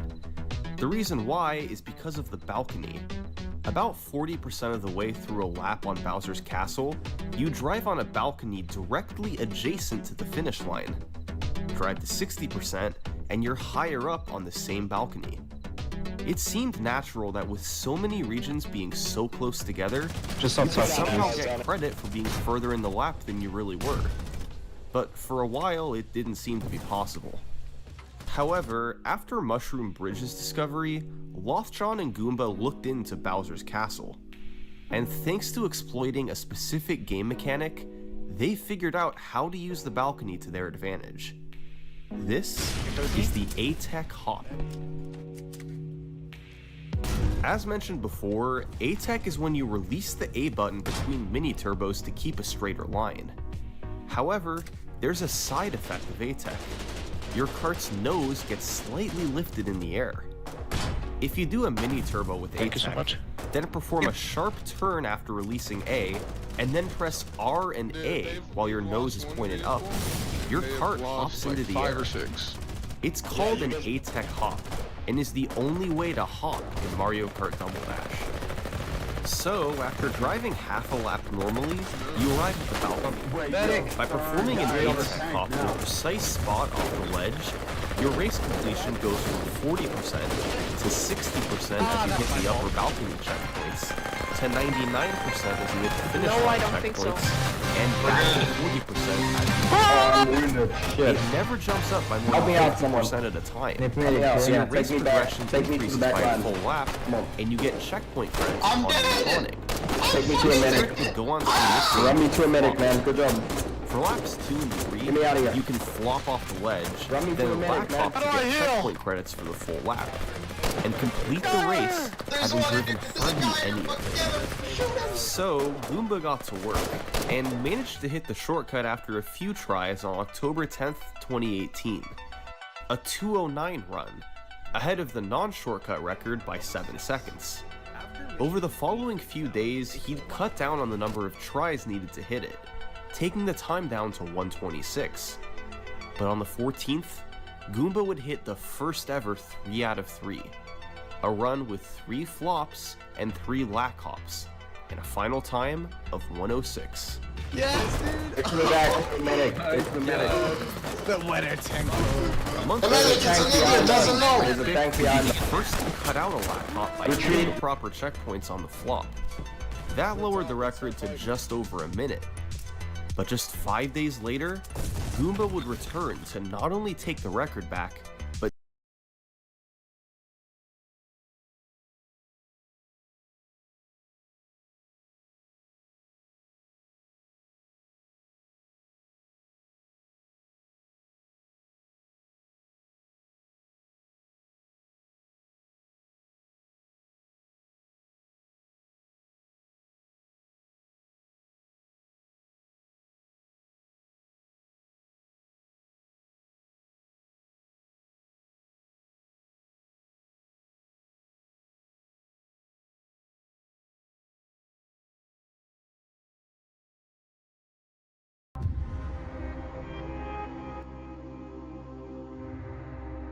Pete Hegseth, welcome to the show. Space and go off to the side so the people can get out. Because there are like 10 people. To the sides. But, Likewise, if I had $1 for every person that you know Sean Ryan, that guy could be a rich man. So thanks for making this happen. very cool, very cool. Well, you got a new book out, The War on Warriors. I definitely want to talk about that. Let's talk about the educational system, and then we had a mini conversation about Tim Walsh, and so we'll talk about his background as well, and what you know about that, because I haven't had a minute to dive into everything he's claiming lately. So, but I figured if anybody knows, it's you. So, starting off with a quick down and dirty introduction. Pete Hegseth, husband, father, patriot, and a Christian man. You're an Army veteran of Iraq, Afghanistan, Guantanamo Bay, earning 2 Bronze Stars and a Combat Infantry Badge. You are most known for being the host of Fox and Friends Weekend and of multiple series on Fox Nation. You're the author of the New York Times bestseller, Battle for the American Mind. You recently wrote a book called The War on Warriors, Behind the Betrayal of Men Who Keep Us Free. You served as CEO of Concerned Veterans of America. What is that? It's a veterans advocacy organization. What do you guys concentrate on? Concentrated on trying to get the VA in the business of actually serving vets instead of serving the bureaucracy. Nice. Yeah. Are you guys making headway? Well, I'm not doing it anymore. The organization's still around. Yeah, we made some huge headway during the Trump administration. The Accountability Act and the Choice Act that he was a part of were, I don't know if it, yeah, I think it'd be pretty fair to say we were behind the scenes about just pushing hard the idea that the VA doesn't exist to perpetuate its own bureaucracy. And the veteran should be at the center. And if you're a bullshit VA employee, checked around all the time, you should be able to be fired. So are they getting fired now? Mostly not. Hold on, let me think. No, mostly not. Because, of course, the bureaucracy fought against it every single day. All the government units came out against it, even though it was used in some very narrow instances. But for the most part, especially under Biden, they've brought all the civil service protections against the law, by the way. The law states you can fire. They just choose not to because even all the political appointees abide by the rules of the unions, and so they want to play nice. And so even though they could expedite firings of VA officials who are, I don't know, like watching porn at work or like not serving vets in a timely manner, they usually don't. So it was the right thing to do. I think it could be reapplied under Trump very effectively, frankly, across government, but most importantly at the VA. But in the hands of Democrats, they're not doing anything with it. Go figure. And you currently serve in the Individual Ready Reserve. Well, I did as of, not anymore. I'm out now. Congratulations. Yes. Congratulations. But do you go, let's talk about the VA. Do you go to the VA? I do not. I don't either. No. Why do you think the bureaucrats are fighting so hard just to, like, what's the problem? Like, why don't they want to fix the fucking VA? Oh, it's a permanent feeding trough. And, you know, you see of high-paying jobs and stable jobs that you can't be fired from with an upper echelon of brass numbering in the thousands that get paid more than, you know, the chairman of the Joint Chiefs. And they're great, easy, comfy jobs, many of which are now remote, even at the VA. Since COVID, they've never come back. And then the problem is it's a feedback loop. You know, you and I would probably talk a lot about the military-industrial complex, all these outside, the companies that influence the way we procure weapons and the way we fight. Well, there's a veterans industrial complex too. And, you know, the traditional names, the VFW, the Legion, AMVETS, you name them. They've got big offices in Washington, D.C., and they are invested in one thing, namely a bigger VA budget. A bigger VA budget means more programs that they collaborate with. They say it is to serve their members, but if you talk to their members, which is what we actually did in the organization, it's like, hey, we don't care what VFW headquarters thinks. We care what the post level thinks. What do those guys think? They're saying, hey, why am I driving 200 miles to go to some hospital where I'll wait for months for an appointment when I could be seen inside my own community if the dollars followed me and I wanted to do that locally? Well, the VA hates that because it would, heaven forbid, their budget might reduce or their facilities might not be used as robustly, then they don't keep getting the money. Well, then the vets groups don't benefit as much from that. So it's a typical swampy feedback loop. The politicians don't really know how the VA works, and so they just want a good press conference, and that means just writing bigger checks. So the whole thing never, but they get to feel good about it, right? Oh, I support the vets. I support funding for the VA. But is the VA working? Like, can you get in on time? Usually the healthcare is actually pretty good at the VA once you get in, once you get to see a doctor, once you have a stable relationship with a doctor. But getting through and getting in is half the challenge. And so it's a big problem. Man, I went there one time. Well, I guess more than once, but after I got, you know, my benefits. I went there one time for an appointment and I was like, I'll buy my own health insurance. Like this, no, I'm not doing this. I don't need any more pills. Sorry, thank you. I've only heard one thing good come out of the VA, and that's, have you heard of this Dr. Freeze guy? Yes. He's written a book on, they're calling this, it's like a I'm gonna butcher this, so whoever's listening and knows about this, don't kill me here. But it's like another. It seems to me like they've repurposed. Not repurposed. It's a different PTSD, I guess is basically what I'm saying, called operator syndrome, and they're tying in PTSD with traumatic brain injuries, but not like massive traumatic brain injuries, like stuff you'd get from shooting Carl Gustav or slapping preacher charges on doors a lot. I'm not talking like a big BBID or something. Sleep depth, and they're tying it all into like this new form of PTSD. It sounds pretty interesting. And well, dude, that's what the VA exists to do. Yeah, well, right? Yeah. Specialize on stuff for guys that saw things that the outside world doesn't really understand, and focus on delivering the care that those guys and gals need. But right now we fund a VA bureaucracy, a healthcare system that, I mean, the outside world does a good job treating diabetes. The outside world does a good job treating cancer. Those aren't necessarily veteran-specific illnesses. So if the VA would specialize more on the things it does really well, it's comparative advantage, and you fund those things, and then you don't have to have the country's largest healthcare system that's not run very well, and instead you allow the private market to provide for vets that can be seen in a timely manner. We wrote a whole report on it called the Fixing Veterans Healthcare Task Force. It feels like forever ago. It was like 2014. It was a bipartisan deal. And that's exactly what we said. That's where the name came from. I don't know exactly what he does exactly, but those folks that specialize and do it best, they're the ones that should be the focus. And then on the general healthcare side, that can be done other ways. Yeah.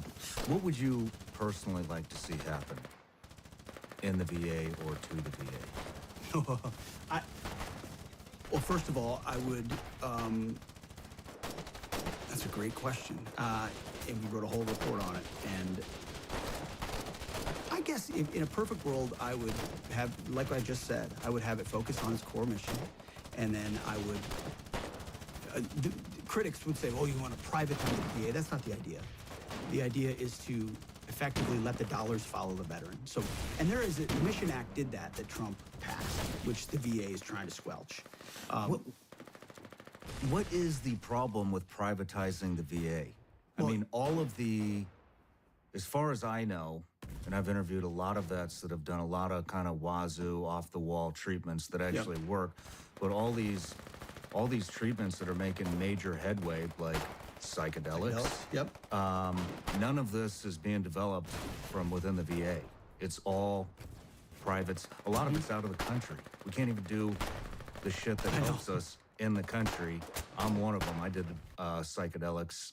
I did Ibogaine in Mexico, and I mean, changed my life in so many different ways. I haven't had a drop of booze in 2.5 years. I didn't even go down there for that.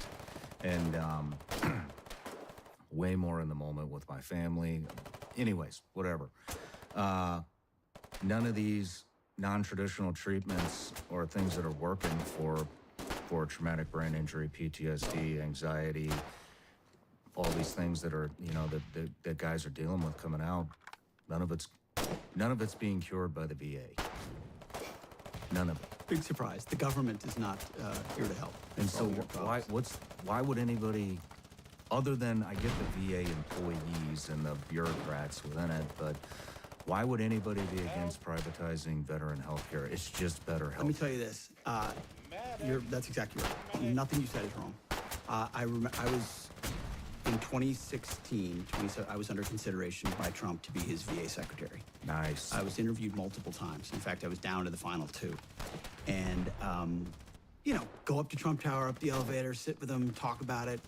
And ultimately, I think he thought I was a little young and all that. But I remember he called me at one point in the process, and he said, Pete, I want to pick you. I want to pick you, but there's one problem. Why do all the veterans groups hate you? And I sort of laughed. And he goes, no, but they hate you. And I'm like, well, Mr. President, let me tell you why. Because outside the box thinking of, say, providing private choice for veterans is a threat, complete threat to the ecosystem around the government bureaucracy and the VA and the veterans groups. They exist to defend their territory. And they'll say, oh, it's for the betterment of the vets. But if vets are getting better treatment from non-conventional places, why aren't we exploring that? Well, the bureaucracy can't handle that. Well, it's not the existing system. It's not where most of the money comes from. It doesn't support the bricks and mortar facilities that they want to keep. The importance becomes keeping the facilities as opposed to what is the treatment that the vets are getting. So I had I know I had overwhelming support from veterans across the country who were thankful who believed that Veterans Choice would unshackle them from driving 400 miles for a basic treatment when they could get it 10 miles from their house and the government pays for it. Or the idea that if you're abusing a vet, a VA official should be fired. So the solutions are simple. It's choice and accountability. Vets have choice, and people that aren't doing their job or doing it poorly get fired. But government doesn't do either of those things. Yeah. And so if you're going to do that, you better be ready to go to the mat in a way that's uglier than I think people can imagine. Everyone looks at the veteran space and says, can't we get along? Can't we all agree we love vets? Of course. Well, if they're spending more, I mean, the VA has the budget of the VA is twice the size of the Marine Corps. It's a massive Is it budget. really? Yes, it's huge. It's the second largest federal department in the federal government. It's absolutely. What's number one? The DoD. Wow, So I it's have no DoD idea. and VA. And yet VA, you can't be seen in a timely manner and you're treated like a number. And the warm, DC just hides behind the warm glow of all that. So I hope all these traditional veterans organizations watch this. They know. What traditional veterans organizations? Are Well, I'm talking about the American Legion. The VFW? We're talking about the VFW. I'm talking about AMVETS was good at one time, but AMVETS. Talking about disabled American veterans. I'm talking about Paralyzed Veterans of America. All the pamphlets you see on the VA wall. That's what you're talking about. It's the funny hats crowd. Yeah. Yes, and I respect them, their service, all of that. But they don't serve the interest of their members. It's just like the unions. Like when you go, why does Donald Trump have overwhelming support from union members, but yet the union bosses keep endorsing Joe Biden? It's because they don't actually reflect at some point in Washington, D.C., the interests of their members. They lose touch with the interests of their members because it becomes about perpetuation. And so I'm a member of the Legion in my hometown, Forest Lake, Minnesota. Post 225. I signed up right after I got back from my first tour.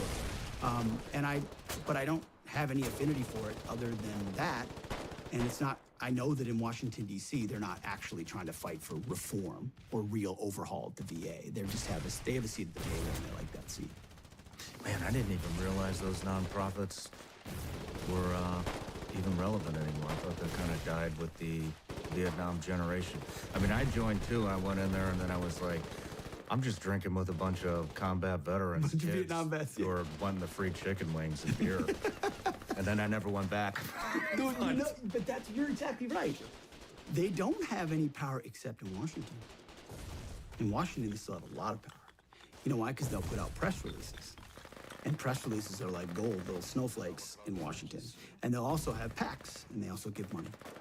And they'll show up at press conferences behind you in uniform saying, we support it. And they love to be bipartisan because they don't want to be pigeonholed as one or the other. Yeah. And so they support everything that is just more money for the status quo. Damn, that's sad. Do you think we'll ever see any? Do you think it'll ever improve over there? Trump tried, and I think he will again. I really do. There was so much currency he had to spend in so many different places in a first term, and he got a lot done on the Mission Act, which is choice, and VA accountability. And he's got great people on the outside watching what Biden has done, and I think when they come back in, God willing, that there's a lot of overhaul to be had there. You're not very conspiratorial, are you? Depends. I can't go there. I just don't feel like it's in the government's best interest to help veterans. I mean, we cost money. You can't get your prescriptions filled anywhere but the VA, and you can't just go to a doctor if you have an emergency that's not at the VA, at least as far as I know. Correct. That's what they were trying to change. And it's a huge budget, but it's why would they want to spend that money on guys like us who they don't need anymore? It's a fair point. I don't trust him, Pete. No, I think you reflect. I mean, I don't know. Find me a vet who does, who isn't in Washington, D.C. I mean, look at the oxy problem, the opiate problem. A lot of that was initiated by the VA. All they Here did you go. was hand bags of pills. Here's to a guys. grocery sack full of drugs. Hope you feel better. Mm-hmm. Maybe he'll kill himself and then we can pull him off the books. Or maybe he'll kill himself in the VA parking lot. Yeah. Which has happened time and time again. Yeah. Because that's what, naively or basically, you would expect, well, I went to fight for my country. And at the very least, they could take care of me when I come home. And then they need a brick wall of numbers. They're just a number. Nobody gives a damn. And it's too much. Yeah, that's even if you can get in. Correct. You know, most people can't even get in. But, all right, we've pounded the VA to a pulp here. It's one of my favorite things to pound. Yeah, me too. Everybody gets a gift on the show. You ready? Okay. It's my, shameless I knew plug. this was coming. You did? Yeah, I did. Are you a gummy I've seen bear it fan? enough. Absolutely. I would consider myself a gummy bear aficionado. Now, probably not as much as you, but I'm always looking for the softest, chewiest, best gummy. Those are it. I wouldn't These eat are it? those. Don't eat them 30 minutes before you go on the air, though. I'm just kidding. Are they those kind of gummy bears? No, they're legal in all 50 states. They're good to go. I'm gonna try one right now. Oh, they smell good. Yeah, I find that the generic ones are often the softest. They're good. Let me know what you think. Excellent. Not bad, huh? I didn't know you were in the gummy bear business. I am. But, well, let's move on to... I was going to save this to the end because this is what I'm most excited to talk about, but let's talk about the War on Warriors. Let's talk about the book. Where are you going with this? Well, the idea of the book, I would say, I wrote a book about education. I've written some books about politics. And it just didn't feel like the right time to kind of assess where we were in the military, especially after 20 years of more or less ongoing combat. And, it takes a while for the dust to clear and to get a sense of, like, hey, what happened? But then things, under Obama, but really after Trump and then in Biden, you start to look around and you say, wow. And it happened really fast. It happened slowly and then it happened fast. You start to realize this institution that I love, that I gave so many years to, that you gave so many years to, and I say that humbly because I did far less than so many. I did my one little thing that is part of a bigger effort over 20 years. But this institution is going sideways. It doesn't, and you hear time and time again. Which institution? The Department of Defense, the military, the Army, pick your service. And it started with a central question, the book. Would I want my kids, would I recommend my kids join the Army today or the military today? And that used to be an open and shut case for me. It used to be absolutely hell yeah. Like, I want my kids to have the kind of ethos where they would. And we've got a blended family of 5 boys and 2 girls, so that's a real question. Oldest is 14, youngest is 7. Like, they're not that far away from having the opportunity to make that decision. Would I recommend that? And it used to be, of course I would. And over the last couple of years, it became clear, like, would I? I don't know. And you talk to more and more guys, and they're having the same, they're either hell no, or they're saying, yeah, for the first time in my life, I'm in the family business. It was my dad, my grandfather, they all served, and I'm second guessing whether I want my kids to.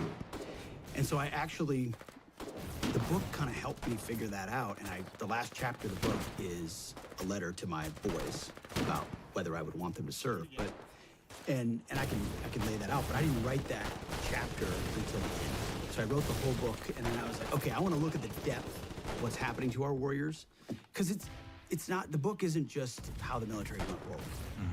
There's plenty of those examples, and that's what feature them prominently on Fox, and you've seen them, and just the nonsense. The deeper question is, how did the military allow itself to go rogue? How did our general class, how did our military academies, how did military leaders who are expected to live by an ethos and a code, they're in the job of meritocracy and lethality, of excellence, of no excuses, of equality and unity, not equity and diversity is ours. The dumbest phrase on planet Earth in the military is our diversity is our strength. It's our unity is what unites us. Our unity of effort, our ability to say, yes, we're different, but we come together as a team to accomplish a mission. So I spent the better part of a year and a half talking to vets. And not just vets, but connecting through a network of a lot of guys I know. I host my show on Friday, Saturday, and Sunday in New York. So I've got Saturday afternoon wide open. And I spent, for months, my Saturdays just on the phone, off the record, anonymously with guys in the service. So senior listed, junior officers, senior officers, all branches, MOSs, eras, but mostly guys in right now, generals, privates. And all the same themes came out. You know, standards are dropping. The woke stuff is everywhere. I feel like I'm walking on eggshells. I heard that all the time. Eggshells. I'm a commander. I walk on eggshells. I train commanders. They're walking on eggshells. They're afraid of one misstep on one identification or one gender thing or one racial thing or one trans thing. And the priorities are upside down on what the units are focusing on. And every single one of those distractions means we're less good at our job, which is supposed to be closely to destroy the enemy on behalf of our nation and bring our boys home. That's all I care about. That's what I want our military focused on. And so, yeah, I tell a few of my own stories in the book, but the book's not about me at all. How do you think that this is happening? Well, it's a long story. I think it's because they're ideologues who want to bring a meritocracy. That's where I think it starts. I think you have politicians who don't want to tolerate an institution. First, they want to use it to tinker. And then they also don't want to tolerate an institution that's antithetical to their social experiments. Because the military, you know, I mean, the book lays this out. Of course, like the integration of the military racially was a huge success. There's a huge success because black men and Hispanic men and others can perform just as well as white guys in any capacity that they're given. So the reality of life reinforced that the bigotry we saw on the outside should not be tolerated inside the military. And the military did a great job doing that. But now we're pushing boundaries in lots of different levels that are different than that because men and women are different. Because being transgendered in the military causes complications and differences. And the book kind of lays out the common arguments that those on the left or others make, which are baked in social justice. So it started, you know, we saw it under Clinton with the tinkering of Don't Ask, Don't Tell and the reasons for those changes, and I talked to some of the people involved in when that was changed. But it really started to accelerate under Obama. And you saw the trans stuff come at the end of the Obama administration. You saw the women in combat come at the end of the Obama administration. It's because they looked around at the bureaucracies that they controlled in Washington, and the one that was that they didn't control. Obama spent a disproportionate amount of time focusing on the Pentagon. They were skeptical of leadership and eventually brought in political appointees and generals who would do their bidding the way they wanted, which, as you know, in a top-down organization, changes the ethos of the whole thing. So the book is meant to pull the whole curtain back, mostly from Obama forward, and explain how the Army that I enlisted in, or that I swore an oath in 2001, and was commissioned in 2003, looks a lot different than the Army of today, because we're focused on a lot of the wrong things. I mean, you know this. You could talk about it all day, I bet. We could. I'm trying to organize my thoughts here and figure out what rabbit holes to go down. But I mean, they've been wildly successful in morphing the military into this whatever you want to call it. I do want to. Do you want to talk about? I don't want to forget about having your kids join the military. Sure. Yep. Maybe we end with that. Sure. Because I have a lot of thoughts on that too. But I mean, I don't know, man. I mean, I think about this all the time. I mean, you know, you watch the show. I've had active duty guys on. I've had the most badass American warriors that we've ever produced on this show, and everybody says the same thing. They don't all say it on camera because it doesn't. We don't always go into that, but I do ask them, you know, all of them, like, how is it? How is it in there? You know, especially the guys that just got out. They're all disgusted. They're all demoralized. I feel like the gas really got turned on when the defund the police movement. I knew it was going to bleed in because I thought the defund the police, I was like, this isn't about this shit. They want to rid the LE agencies of the old guard because they all think alike. They do a damn good job. And so let's destroy it and rebuild it with a new mindset. And that happened. I think that happened. Do you think it happened? Yes, I do. I mean, if you look at the back cover of the book, it says, I joined the Army to fight extremists in 2001. 20 years later, that same Army labeled me one. Yeah. So I got out because, and I can tell the story or not, but I was deemed an extremist because of a tattoo by my National Guard unit in Washington, D.C. And my orders were revoked to guard the Biden inauguration. But all of this, so you have what happened with George Floyd. Punishment. I know. It's actually, you put it that way, you're exactly right. You're exactly right. You know, but you had the George Floyd riots, and then you had, I was also in the D.C. Guard during what happened in front of the White House. You remember the insurrection that no one calls an insurrection outside the White House when they, burned the church down and got to the gates of the White House. I was there the second night through the fifth night of all of that. I was a 04 major holding a riot shield because they didn't have enough guys. So we were just out there doing our thing and explain a little bit about that. That happens, then January 6th happens. And both of those moments become pretenses for the DOD with political appointees who've long since been burrowed in, and generals who are all in for the politically correct agenda. They maybe kept their head down during Trump because they didn't want to hear about it. Guys like Milley, guys like Austin, they were right there waiting in the wings, ready to go. And once the combination of Floyd and January 6th happened, they went all in on DEI and CRT and transformation, focusing on patriot extremism. That's we talk all about that in the book. Gadsden flags are signs of radicalism. Get the bumper sticker off your car. A Jerusalem cross tattoo, which is just a Christian symbol. Is that this is the one? Is that the tattoo? Yep, right here. This one is what got me disinvited. I'd never had orders revoked before. I mean, listen, it's a standard deal. You remember after January 6th, everyone was in Washington, D.C. Like Nancy Pelosi had the parking garages full of National Guardsmen. The fence was up. I was going, and my commander called me a day before, tepidly, and was like, Major, you can just stand down. We don't need you. We're good. I'm like, what do you mean? Everybody's there. He's like, no. He couldn't tell me. And then, of course, when I was writing the book, I reached out to somebody in the unit who could confirm with 99.9% certainty because he was in the meetings and on the emails.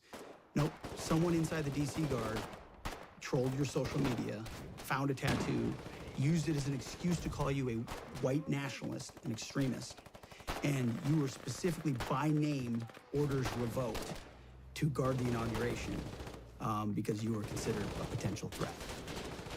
How is that? It's a cross. It's a Christian symbol. That's all it is. There's a lot of guys, I got a Christian symbol here, I got, no, because it wasn't about that. It was about, I don't know, I'm too conservative? Is it because I'm a Trump supporter? Is it because I was a reporter on January 6th? So they just didn't want you there. So that was the... Maybe I worked at Fox. Maybe that's what it was. They had decided Pete Hegseth is not qualified to guard the inauguration of a Democrat president, which is ridiculous because I volunteered to go to Afghanistan under Barack Obama. I'm not a Democrat, but I was hopeful the surge in Afghanistan might work, and I volunteered to go in 2011, 2012. So it's never been about, for guys like you and me, it's never been about Republicans or Democrats. It's been about the Republic. And that's all been put into question in everyone's mind. And so there's a chance to course correct it, but it would take a new Trump administration going after it pretty hard. How would they correct it? Well, first of all, you got to fire. You got to fire the chairman of the Joint Chiefs, and you got to fire this. Obviously, you got to bring in a new Secretary of Defense, but any general that was involved, general, admiral, whatever that was involved in any of the DEI woke shit, it's got to go. Like either you're in for war fighting, and that's it. That's the only litmus test we care about. You got to get DEI and CRT out of military academies, so you're not training young officers to be baptized in this type of thinking. And then, you know, whatever the standards, whatever the combat standards were, say, in, I don't know, 1995, let's just make those the standards. And as far as recruiting, you hire the guy that, you know, did Top Gun Maverick and create some real ads that motivate people to want to serve. And there's lots of other ways in which you could identify who gets promoted and what, but there's an ethos change. I mean, there's a reason people don't want to serve, because they don't trust that their senior leaders are going to have their best interest in mind in combat. I know there were mistakes made on our tours all over the place, but I at least, for the most part, had a sense that my senior leaders were committed to the completion of the mission for the right reasons.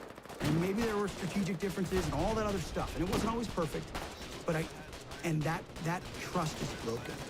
And you have to reestablish that trust by putting in no-nonsense warfighters in those positions who aren't going to cater to the socially correct garbage. I mean, you don't think we need to gut the entire institution? Do you think this is just coming from the top down? I think right now my assessment based on talking to,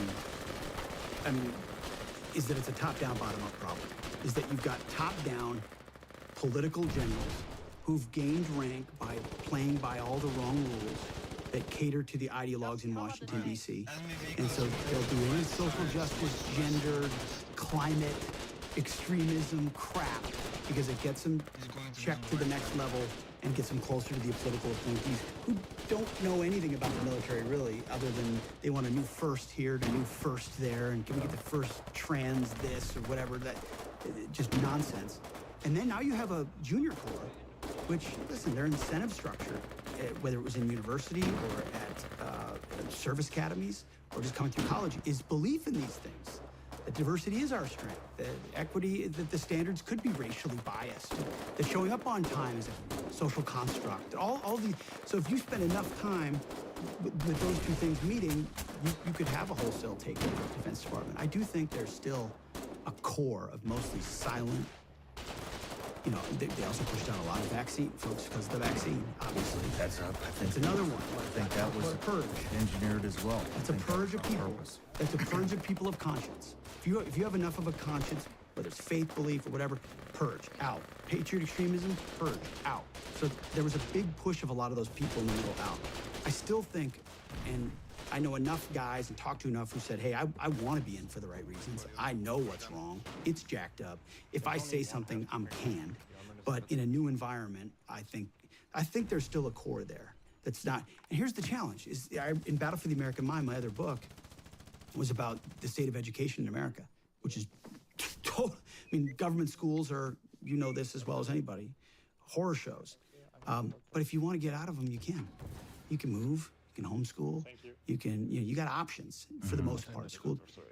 We only have one Defense Department. What's the option? Abandon it?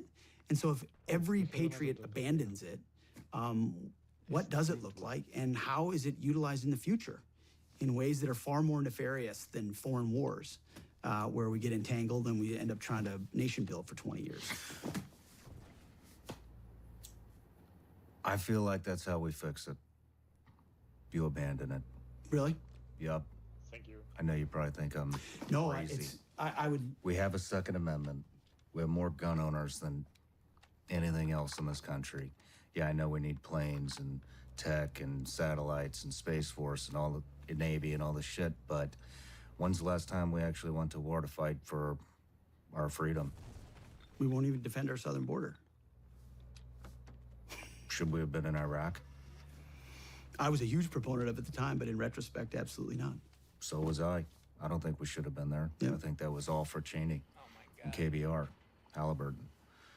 I think we were in Afghanistan for way too. I don't even think we're defending the country. Like, why the fuck are people even signing up to go to war for what? For what? Whose war? It's not our fucking war. We're funding the Taliban $40 to $87 million a week. A week.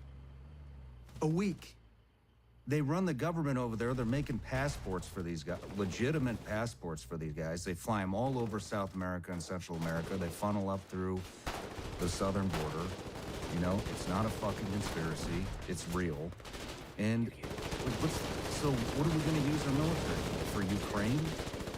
No. So why would anybody sign up? What are you defending? What are you defending? It's a great question. I mean, I think it's, and that's why I reserve judgment to say I want to know what the world looks like in 4 years when we're 18. And if they do lose all the Patriots, they have to change something because they have. Or do they? Or do they? Or Maybe would you're they? right. Or would they Right. conscript? Maybe you're right. Or would they bring in pathway to citizenship, conscript? I mean, I think DC will find a way, and it may be ugly, and it may, and so I share all of your skepticism about that.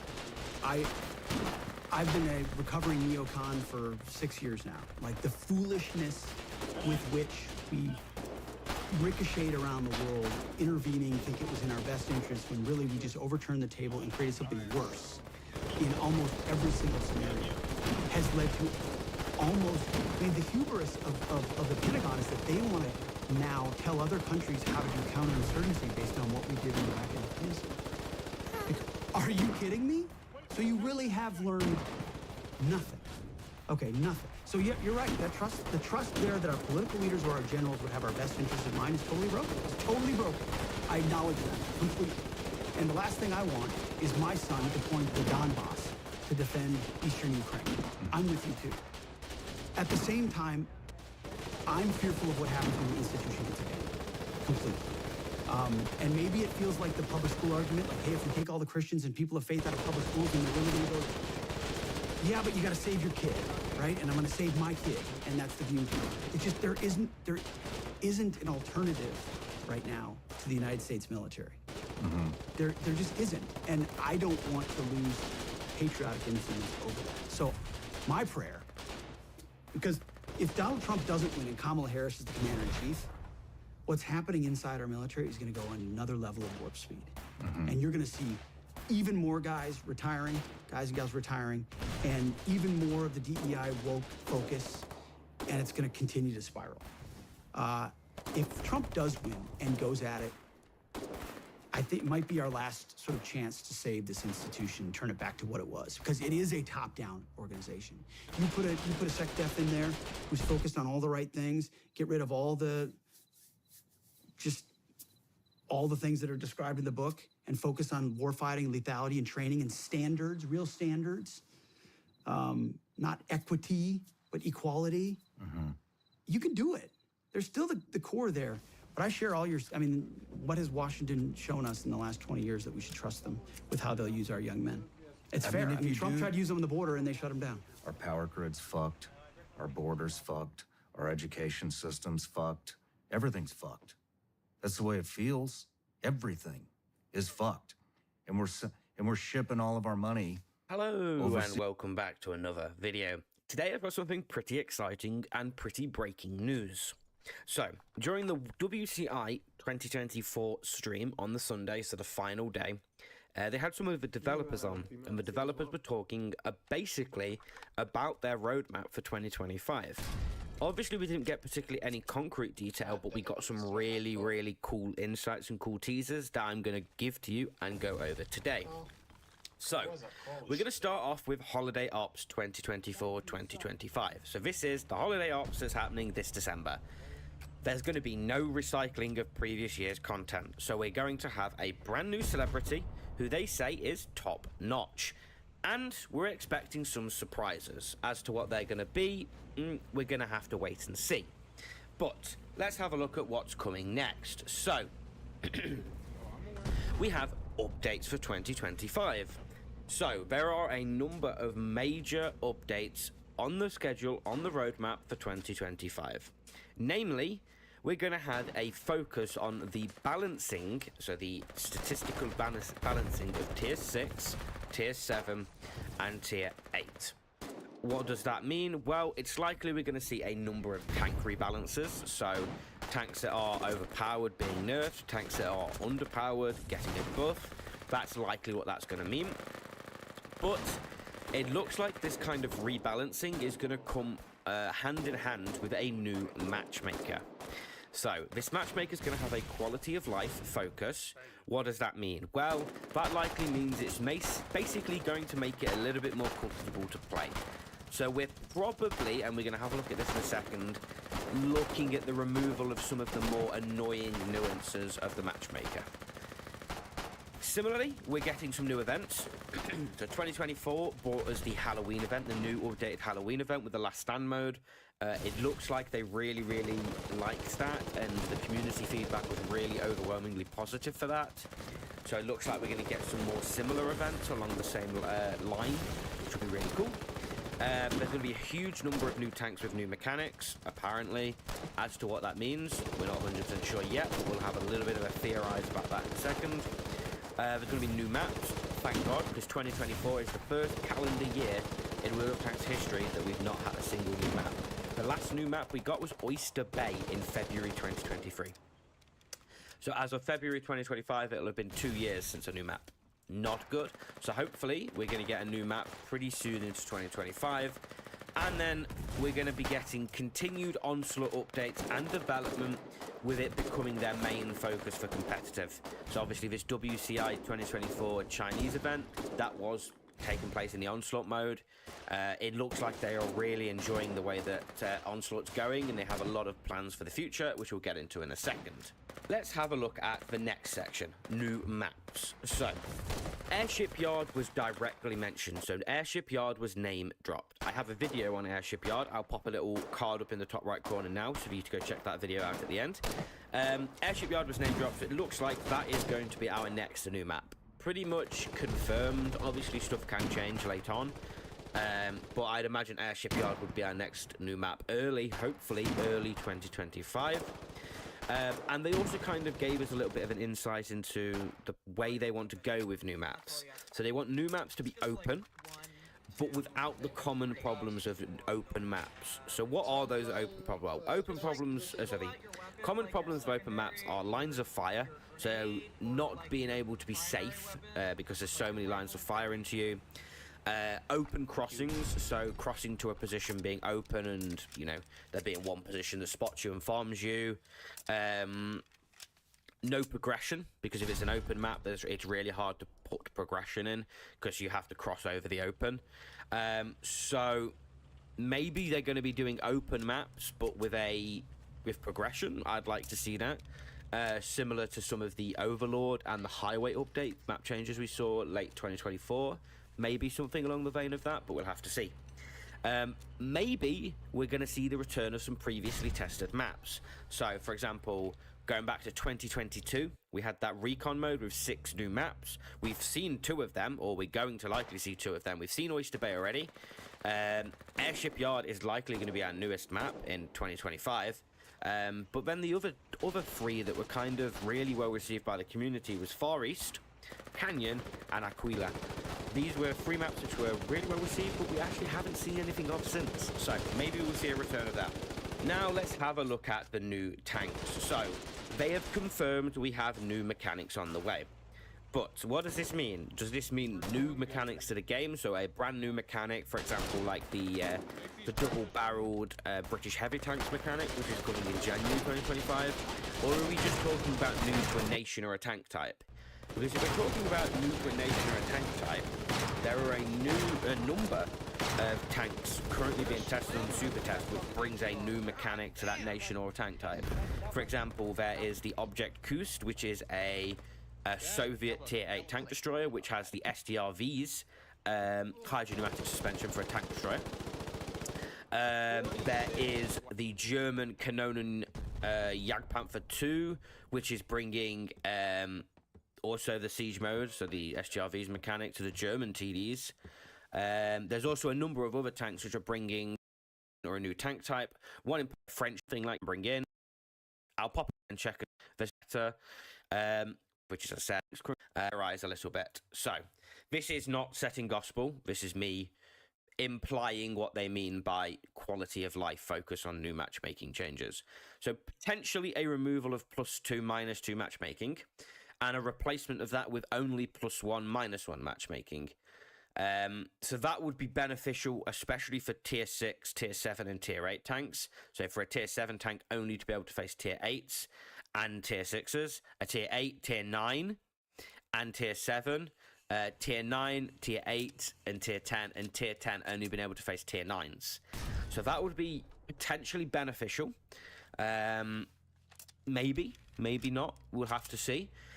One of the things that would do is it would increase the HP pool in games, because there's obviously less lower tier tanks, especially at tier 10, not having tier 8 games. So potentially would see DPG potentials go up, because obviously when you've only got tier 9s and tier 10s in the game, the HP pool is larger, potential to do larger damage games, so that is there. But maybe another solution that they're thinking of is 2 separate matchmakers, one for tier 7 and below, and one for tier 8 and above. So what that would look like would basically mean that tier 7 becomes the top of that matchmaker, and they can then face all the way down to tier 5. Or maybe it's that, once again, that -1 matchmaking. So tier 6 plays tier 7, tier 5 can only play tier 6, tier 4 can only play tier 5. You get the idea? And then maybe we have a separate matchmaker for tier 8 and above that has +2 -2 matchmaking. So tier 8 can face tier 10, the same as what we have now. I don't know, this is all theorizing, but do let me know down in the comments what you think about this. Do you agree with me? Do you disagree with me? Or do you think something else? And then finally, the last little bit that I want to have a look at is Onslaught. And I know not everyone is interested in Onslaught, but this is going to be important because they have now shifted Onslaught to be their primary focus and direction for competitive gameplay in World of Tanks. So, what does that mean? It basically means that they have stopped... Oh, not necessarily stopped, but they have basically shifted their entire focus of their competitive department to Onslaught. So this could potentially mean a phase out of 15 versus 15 competitive, which personally I am against. I think that the two work hand in hand. However, Wargaming seems to not agree with that. So essentially, Onslaught's now going to be the primary focus and direction for competitive. They have a new season coming early 2025. We're expecting it to come in mid to late January, as it did in 2024. There's a number of new features and continued rebalancing of abilities on the horizon. They've said that. So what does that mean? Probably a rebalancing of some of the overpowered abilities, such as the T110E4's ability at the minute, and maybe some new abilities on the horizon. They plan for future tournaments. As to what that means, we don't really know. Does that mean just OLS Season 2, so Onslaught Legends Series Season 2? Are they planning beyond that? Are they planning future WCI events? We don't really know. But they're planning future tournaments. That's always good. Make for good watching. And there's, importantly and interestingly, an acknowledgement, an active acknowledgement that Tier 8 Onslaught was good for the game and was well received by the community. So potentially we could see future iterations of Tier 8 Onslaught. As to whether this is going to be a, you know, along the same style of introduction as we currently have Onslaught, or is it going to become a more permanent event mode? We don't really know. But an acknowledgement that it was good is always good, because at the end of the day, Tier 8 Onslaught was great for making credits. It was good fun and kind of low stakes. So I like that. And one of the things that they said, which I think is quite ambiguous, and I don't know if this is a poor translation, is that they want to increase its strategic depth. So I don't really know what that means, technically. I mean, I can infer that essentially they want more diverse gameplay. So they want teams to kind of out-strategy each other, similar to how it used to be in 15v15 and how it is in Clan Rivals, for example, which is the premier 15v15 clan event, essentially. They want to increase its strategic depth. So instead of it being just an all-out brawl and the best team wins on skill, they want it to kind of the best team wins on strategy now. So I don't really know how they're going to do that. That's going to be incredibly hard to implement, but that is the direction they want to take it in. So that is an overview and a pretty comprehensive look at what the developers are looking at to introduce into 2025. Obviously, we're expecting a 2025 January roadmap video. We should get that, which we should go into more detail with this. And I'll make sure I get a video out covering that as soon as that comes out. But this is my addition to what they've said, my theorizations. If you do agree with me or you do disagree with me, do let me know down in the comments. If you liked this video, don't forget to like and subscribe, and I'll see you all again very soon. Thank you.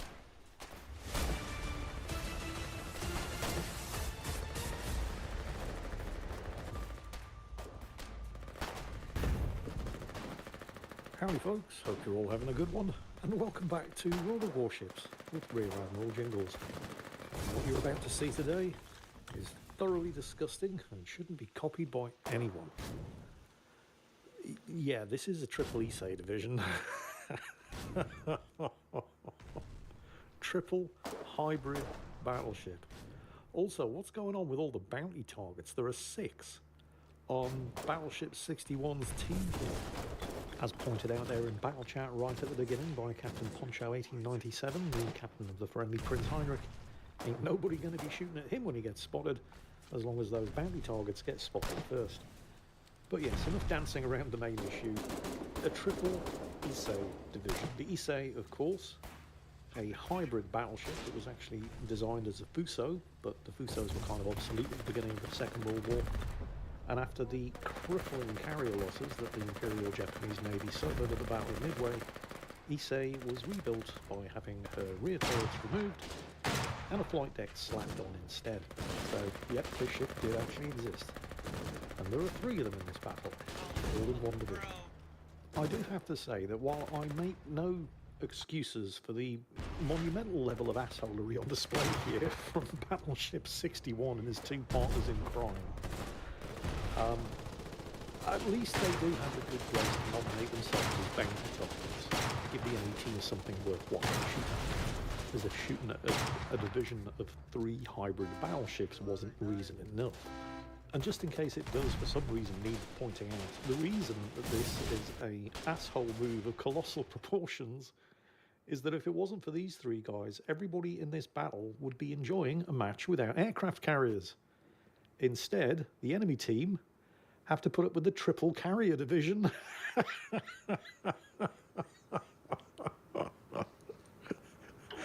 I mean, normally you can't make a triple carrier division.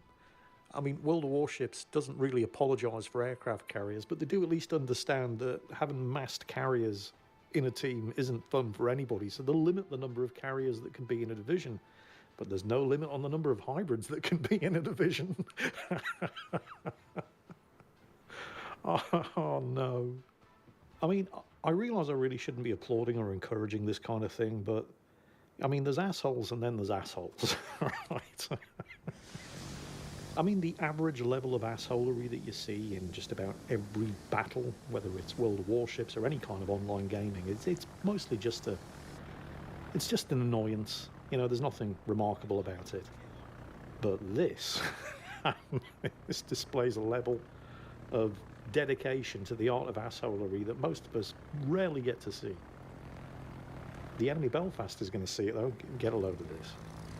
The Issei's torpedo bombers are not actually that good. They're slow, they don't have a lot of hit points, but each aircraft in the squadron drops 2 torpedoes. And there are 3 of these guys, and at least 2 of them are cross-dropping this poor Belfast. And of course it is still, at the end of the day, a Fuso, although a kind of nerfed one. But 14-inch armour piercing is still 14-inch armour piercing, and it'll still paddle the broadside of light cruisers like the Belfast over there. That guy thought he was going out for a spot of seal clubbing, didn't he?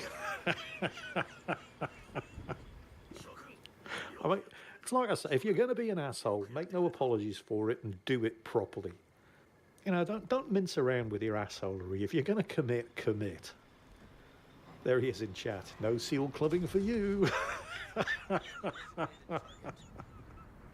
Normally, I'd feel sorry for the recipient of this kind of bullying, but it was a Belfast, so...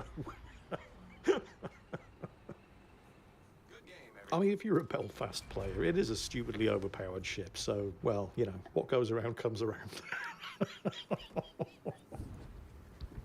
Oh man, this is disgusting. Can you imagine? You're on the enemy team, you look at the team list at the start, before the battle begins, you think, yay, no carriers. Oh, finally, everybody can have it. Oh, shit. Triple hybrid division. I mean, it's not funny. Except it really kind of is. Oh, here they go again. Unlike an actual carrier, you can't constantly be cycling aircraft. You've got one squadron on Issei, and it does have a cooldown. And the torpedoes are kind of shit. I mean, you're lucky to score 3,000 damage per hit with them. less against a battleship with torpedo damage reduction, but they do have a 17% chance per torpedo of causing flooding. And, well, you know, I was going to say 8 of them, but, well, this guy's about to... That's actually 16. Oh, no, it's 24. I don't know why I'm laughing. It's not funny. It really isn't funny. It really is funny. Yeah, I know. I'm going to hell for putting this video up, and I deserve it. I'm not trying to make excuses here, but hey, I won't be alone, because Battleship 61, Peyton Minier, and Richie Macrophage will all be there waiting for me, because they started it. This is kind of like a way more toxic version of the old Triple Leon division. Does anybody remember that? The Leon, the French Tier 7 version. No, guys, against a battleship with torpedo damage reduction, but they do have a 17% chance per torpedo of causing flooding. And, well, you know, I was going to say 8 of them, but, well, this guy's about to... That's actually 16. Oh, no, it's 24. I don't know why I'm laughing. It's not funny. It really isn't funny. It really is funny. Yeah, I know. I'm going to hell for putting this video up, and I deserve it. I'm not trying to make excuses here, but hey, I won't be alone, because Battleship 61, Peyton Minier, and Richie Macrophage will all be there waiting for me, because they started it. This is kind of like a way more toxic version of the old Triple Leon division. Does anybody remember that? The Leon, the French Tier 7 battleship. It's... Oh, speaking of which, one of them's just been sunk on Battleship 61's team. But does anybody remember the old videos of the Triple Leon 48 gun salute divisions, where 3 of you would division up, each of you in a Leon, and you'd sail around? Because the Leon, of course, I mean, it's not a very good ship, but it does have 16 guns, and 3 of them have 48 guns. And you'd have Triple Leon divisions sailing around, all synchronizing their shots to fire at the same time at the same target. A case of throw enough shit at the wall, plenty of it's going to stick. This is kind of like that, but somehow worse. Oh, torpedo bombers are ready to go again. He's going to want to ensure that he's safely angled up against the Prinz Eitel Friedrich over there that he upset earlier. Oh, well, then again, I mean, you know, the guns are loaded, you may as well. Why not? And then get the aircraft away. He hasn't been doing that well with the guns so far, has he? I mean, he got that opening citadel against the Belfast. I mean, these aren't just 14-inch guns, it's a Busso after all. Who's he going for? The Sinop? Looks like he's going for the Sinop. Remember, 8 torpedoes per drop. Looks like somebody else... Oh dear. Yeah, they're coordinating their targets. The Sinop, at least...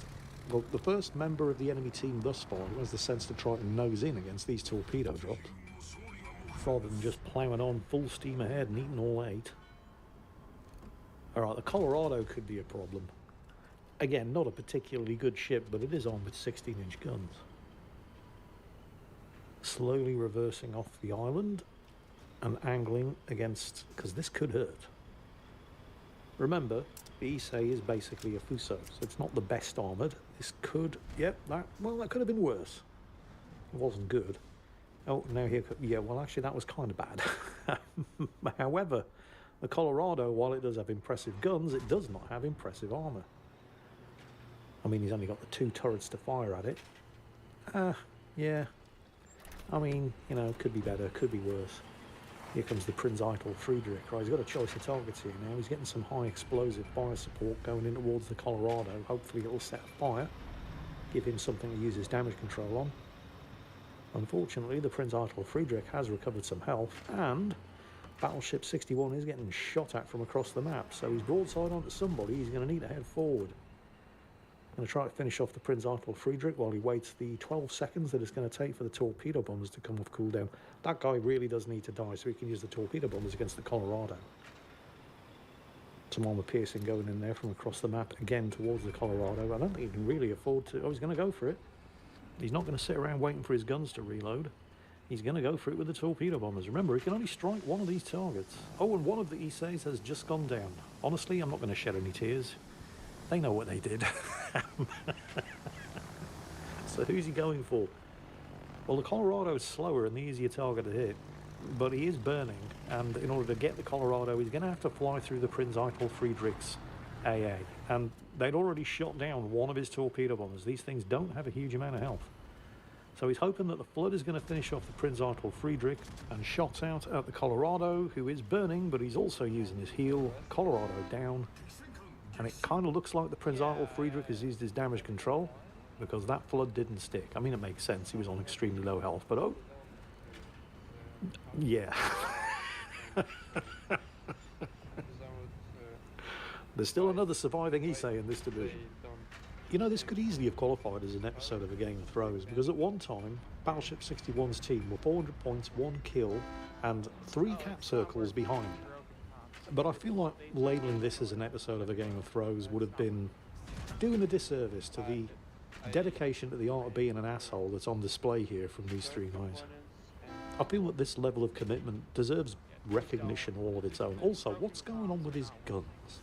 I mean, I know they aren't just 14-inch guns, but it's like he just can't get a penetration. Look at this. 31 hits, 5 penetrations. They're all either over pens or shatters and ricochets.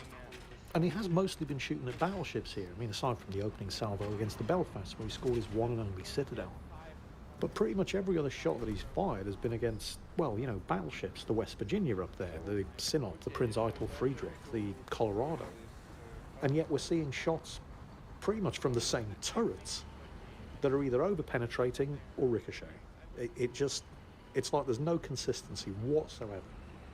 I mean, I realise that the Fuso upon which the Issei is based, it's not the most accurate battleship in Tier 6, but it kind of makes up for its accuracy by sheer volume of fire, which the Issei doesn't get because the 2 rear turrets were removed in order to create this flight deck.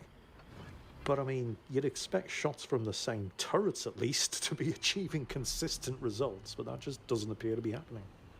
Come on, Sinop, don't be shy. Oh, alright, yeah.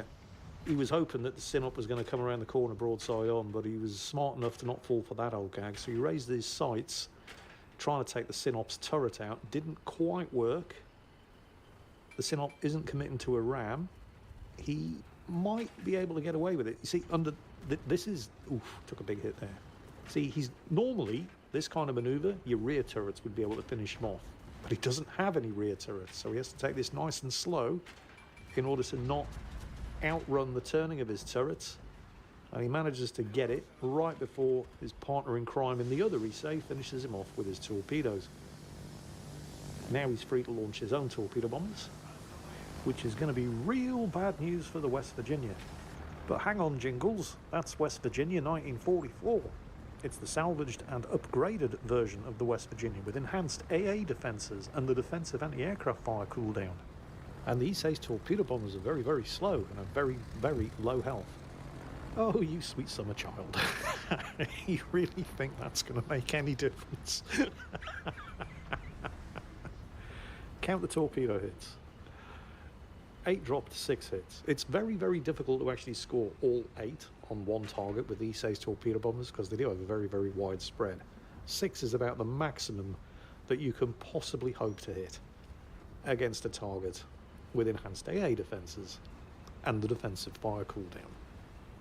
The only reason the West Virginia 44 isn't already decorating the bottom of the ocean is because these torpedoes have terrible individual alpha strike. However, quantity has a quality all of its own.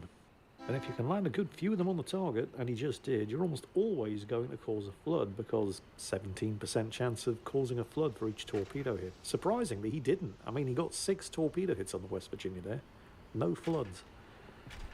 Normally, it's a surefire way of guaranteeing that you force an enemy target to trigger its damage control. Well, that did not happen today. It's the only bit of good news that West Virginia can expect to have in the next couple of minutes, though, because the other Issei is launching aircraft on him.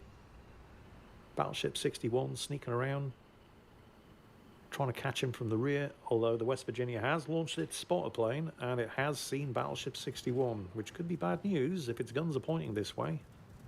Battleship 61 nosing in, ready to angle just in case. And no, West Virginia fully occupied by, well, yeah, those. which allows Battleship 61 to get some sneaky shots out. Boom, headshot, there goes the West Virginia. That just leaves the USS New York, who still has most of his health remaining, but, well, how can I put this? The New York isn't a particularly good Tier 5 battleship. I mean, it's not completely awful, but it's a Tier 5 battleship alone against a destroyer and 2 aircraft carriers, so... yeah. He's going to make a brave fight of it, though, but, you know, heroic last stands and all that are about the best that he can expect to achieve here. This could be tricky for Battleship 61, though, because, well, the Leningrad's gotten some torpedoes away, and the New York's about to spot them, which means he's going to have to... You see, the thing about these torpedoes, right, and I know this sounds really obvious, but they kind of have to land in the water, and then they have to run before they arm. And with New York probably turning in to avoid those torpedoes, you might not have enough space to actually drop on him. It's going to be tight. Oh, that was good. Okay, 3 hits out of 8, but the fact that he actually managed to drop those torpedoes and have them land in the water far enough away from the New York for them to be able to arm in time, that was pretty impressive. Like I say, if you're going to be an asshole, at least commit to being an asshole and do it right. You know, no half measures here. I'm not even sure who's winning. I mean, I know who's going to win. There's no way the New York is pulling this off. But, you know, it's a World of Warships replay. I don't even know if the scores have been flipped. I expect that Battleship 61's team are probably ahead. But let's face it, nobody's winning this one on points. That New York's going down. The other Isei's got the torpedo bombers in the air. Battleship 61's looking for the shot. Oh, and he's managed to take the cap. Oh, nice. Shots out. Oh, just sailed over the top of the island. There it is. Just cleared the island. Great shooting. And you have no idea how much it pains me to say this, but some great torpedo drops as well. Battleship 61, Peyton Minier, I'm probably mispronouncing that, but hey, at least I tried, and Richie Macrophage in a triple Issei division. Hybrid carrier battleships. What a bunch of arseholes. And yet, it was kind of funny. That's my excuse and I'm sticking to it. Anyway, I hope you enjoyed it. Please do not attempt to do this at home. And as always, take care. And I'll catch you next time.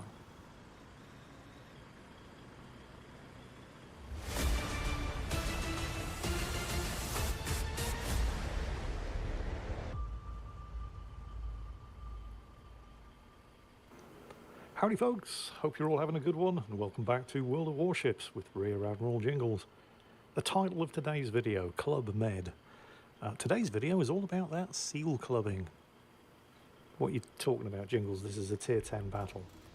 Hell, there's even a super ship in play in each team. Isn't SEAL clubbing normally when a much more experienced player slums it down at low tiers, slaughtering all the newbies? Well, traditionally, yes. But I think it still applies today.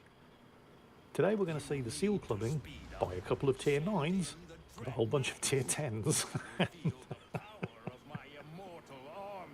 And honestly, I think that's worse. It's certainly funnier, because if you're at Tier 10 and you're getting SEAL clubbed by people lower tier than you, maybe that's an indication that you should just pack it up and go home.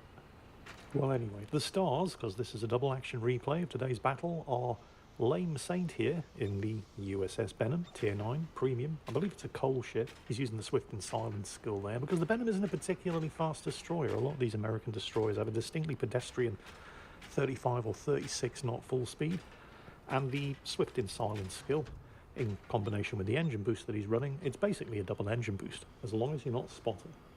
So, yeah, nearly 44 knots. In fact, now more than 44 knots. So pretty quick, situationally.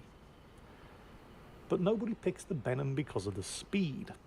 The reason people pick the Benham, well, it's not the mobility, although it's not terrible. It's definitely not the guns, which are kind of terrible.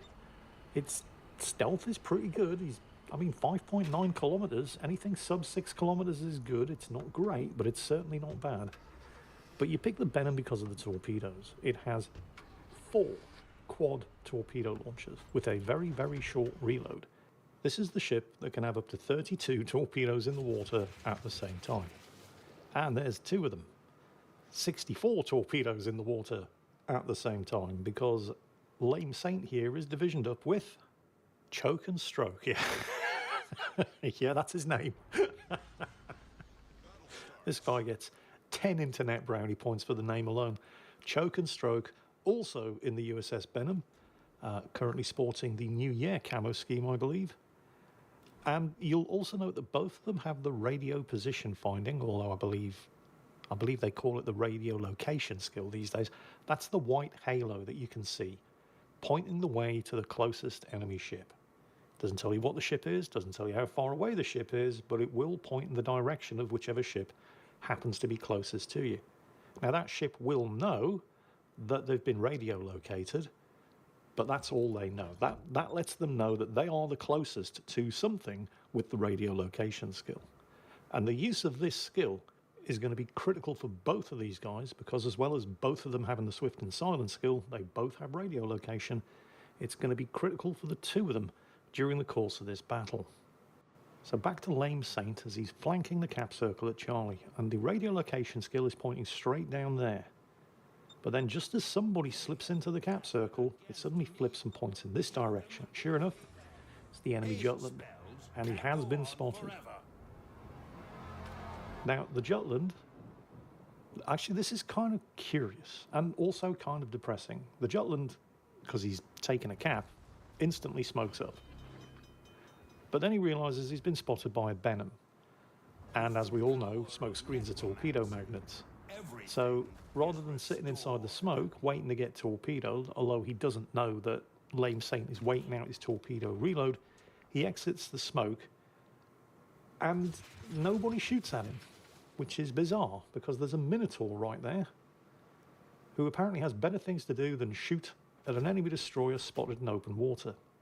So the Jutland pretty much gets away scot-free after inflicting some damage on Lame Saint here, with the only consequence being that he was forced out of that cap circle. But don't worry, he'll be back.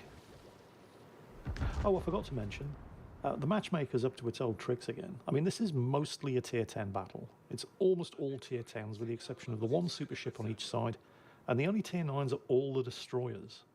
And I mean, that's fine. If you're in a destroyer, you've got the stealth advantage. You don't really care that much about getting up tiered. It's not like how bad it would be if you were in a cruiser or a battleship. But our heroes team have managed to sneak in an aircraft carrier, because of course they have. Their team has a hybrid, the USS Louisiana, a hybrid battleship carrier. So they have that advantage, but it's not going to make any kind of difference. Don't worry about that too much. Lame Saint's got some torpedoes in the water there against the... Oh, that Minotaur's... Oh, okay, the Minotaur just nailed the Kitakazi, which is a useful kill. The Kitakazi is a very, very dangerous destroyer, but it cost them the Minotaur. And honestly, I think I'd rather have still had the Minotaur. Although, remember, that's the Minotaur who refused to shoot at a Jutland spotted in open water, so probably not a great loss to the team.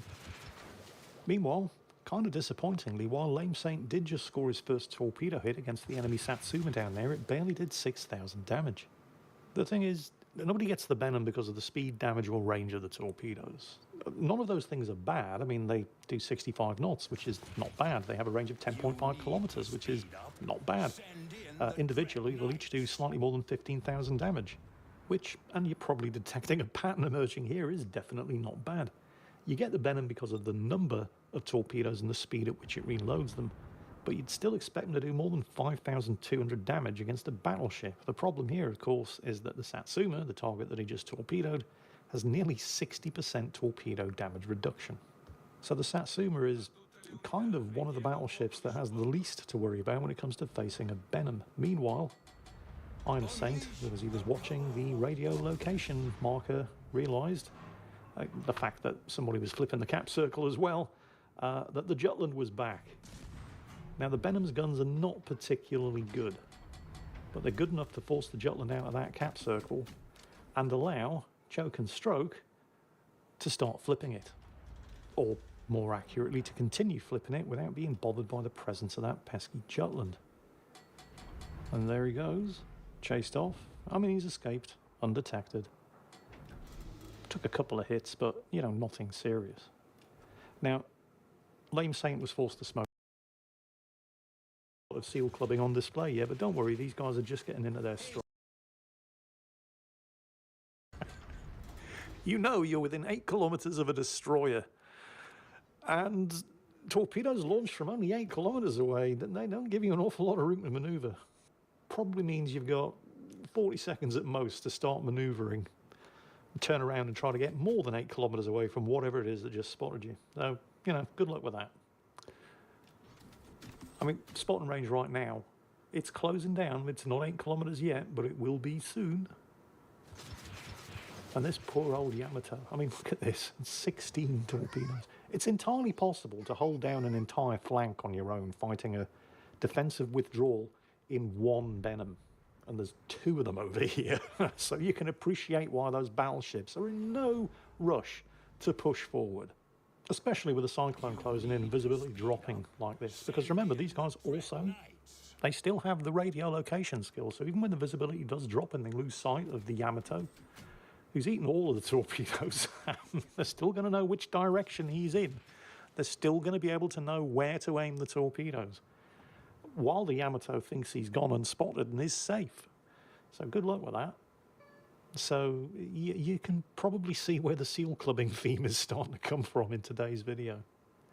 More torpedoes in the water against the Yamato, but before they get there, the team have just lost a Yamato of their own, and the enemy Jaeger has nailed the friendly Orange, the other Tier 9 destroyer, and he did it with his guns. Wow. I mean, I have no idea what the Orange is like, so that might not be unusual, but I know the Jaeger's guns are terrible. They're even worse than the Benhams. Okay, the Jutland is back, and this time somebody is actually shooting at him. You've got to give that Jutland 10 out of 10 for persistence. He will not leave that cap circle alone. And then, virtually simultaneously, 2 things happen very, very quickly. Winding the clock back here about a minute just to illustrate what happened, as Choke and Stroke notes an extremely suspicious looking smoke screen behind him, and the RPF indicator flipped to indicate that whoever was in that smoke screen was now the closest enemy ship to him. So he dumps a whole bunch of torpedoes in the direction of that suspiciously angry looking smoke screen.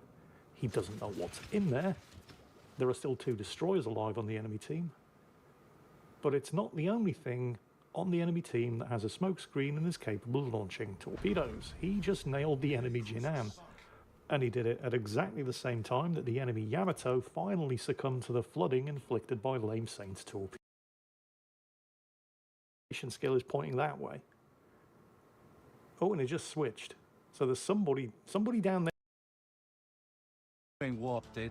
A lot has happened, including a Ukrainian precision strike targeting a North Korean general, so I'll keep it brief this time. Please make sure to leave a like and comment to support me. The full video, as always, is available on my Telegram channel. Here 2 FPV drones reportedly collided with each other in the cursed region. It is hard to know who is who here, but given the outcome, it hardly matters since both were lost after the encounter. A lone Russian BMP-2, carrying infantry on top, charges across open terrain in the cursed region. It is en route to assault a Ukrainian position in a tree line. The vehicle halts in front of the tree line and the And we should be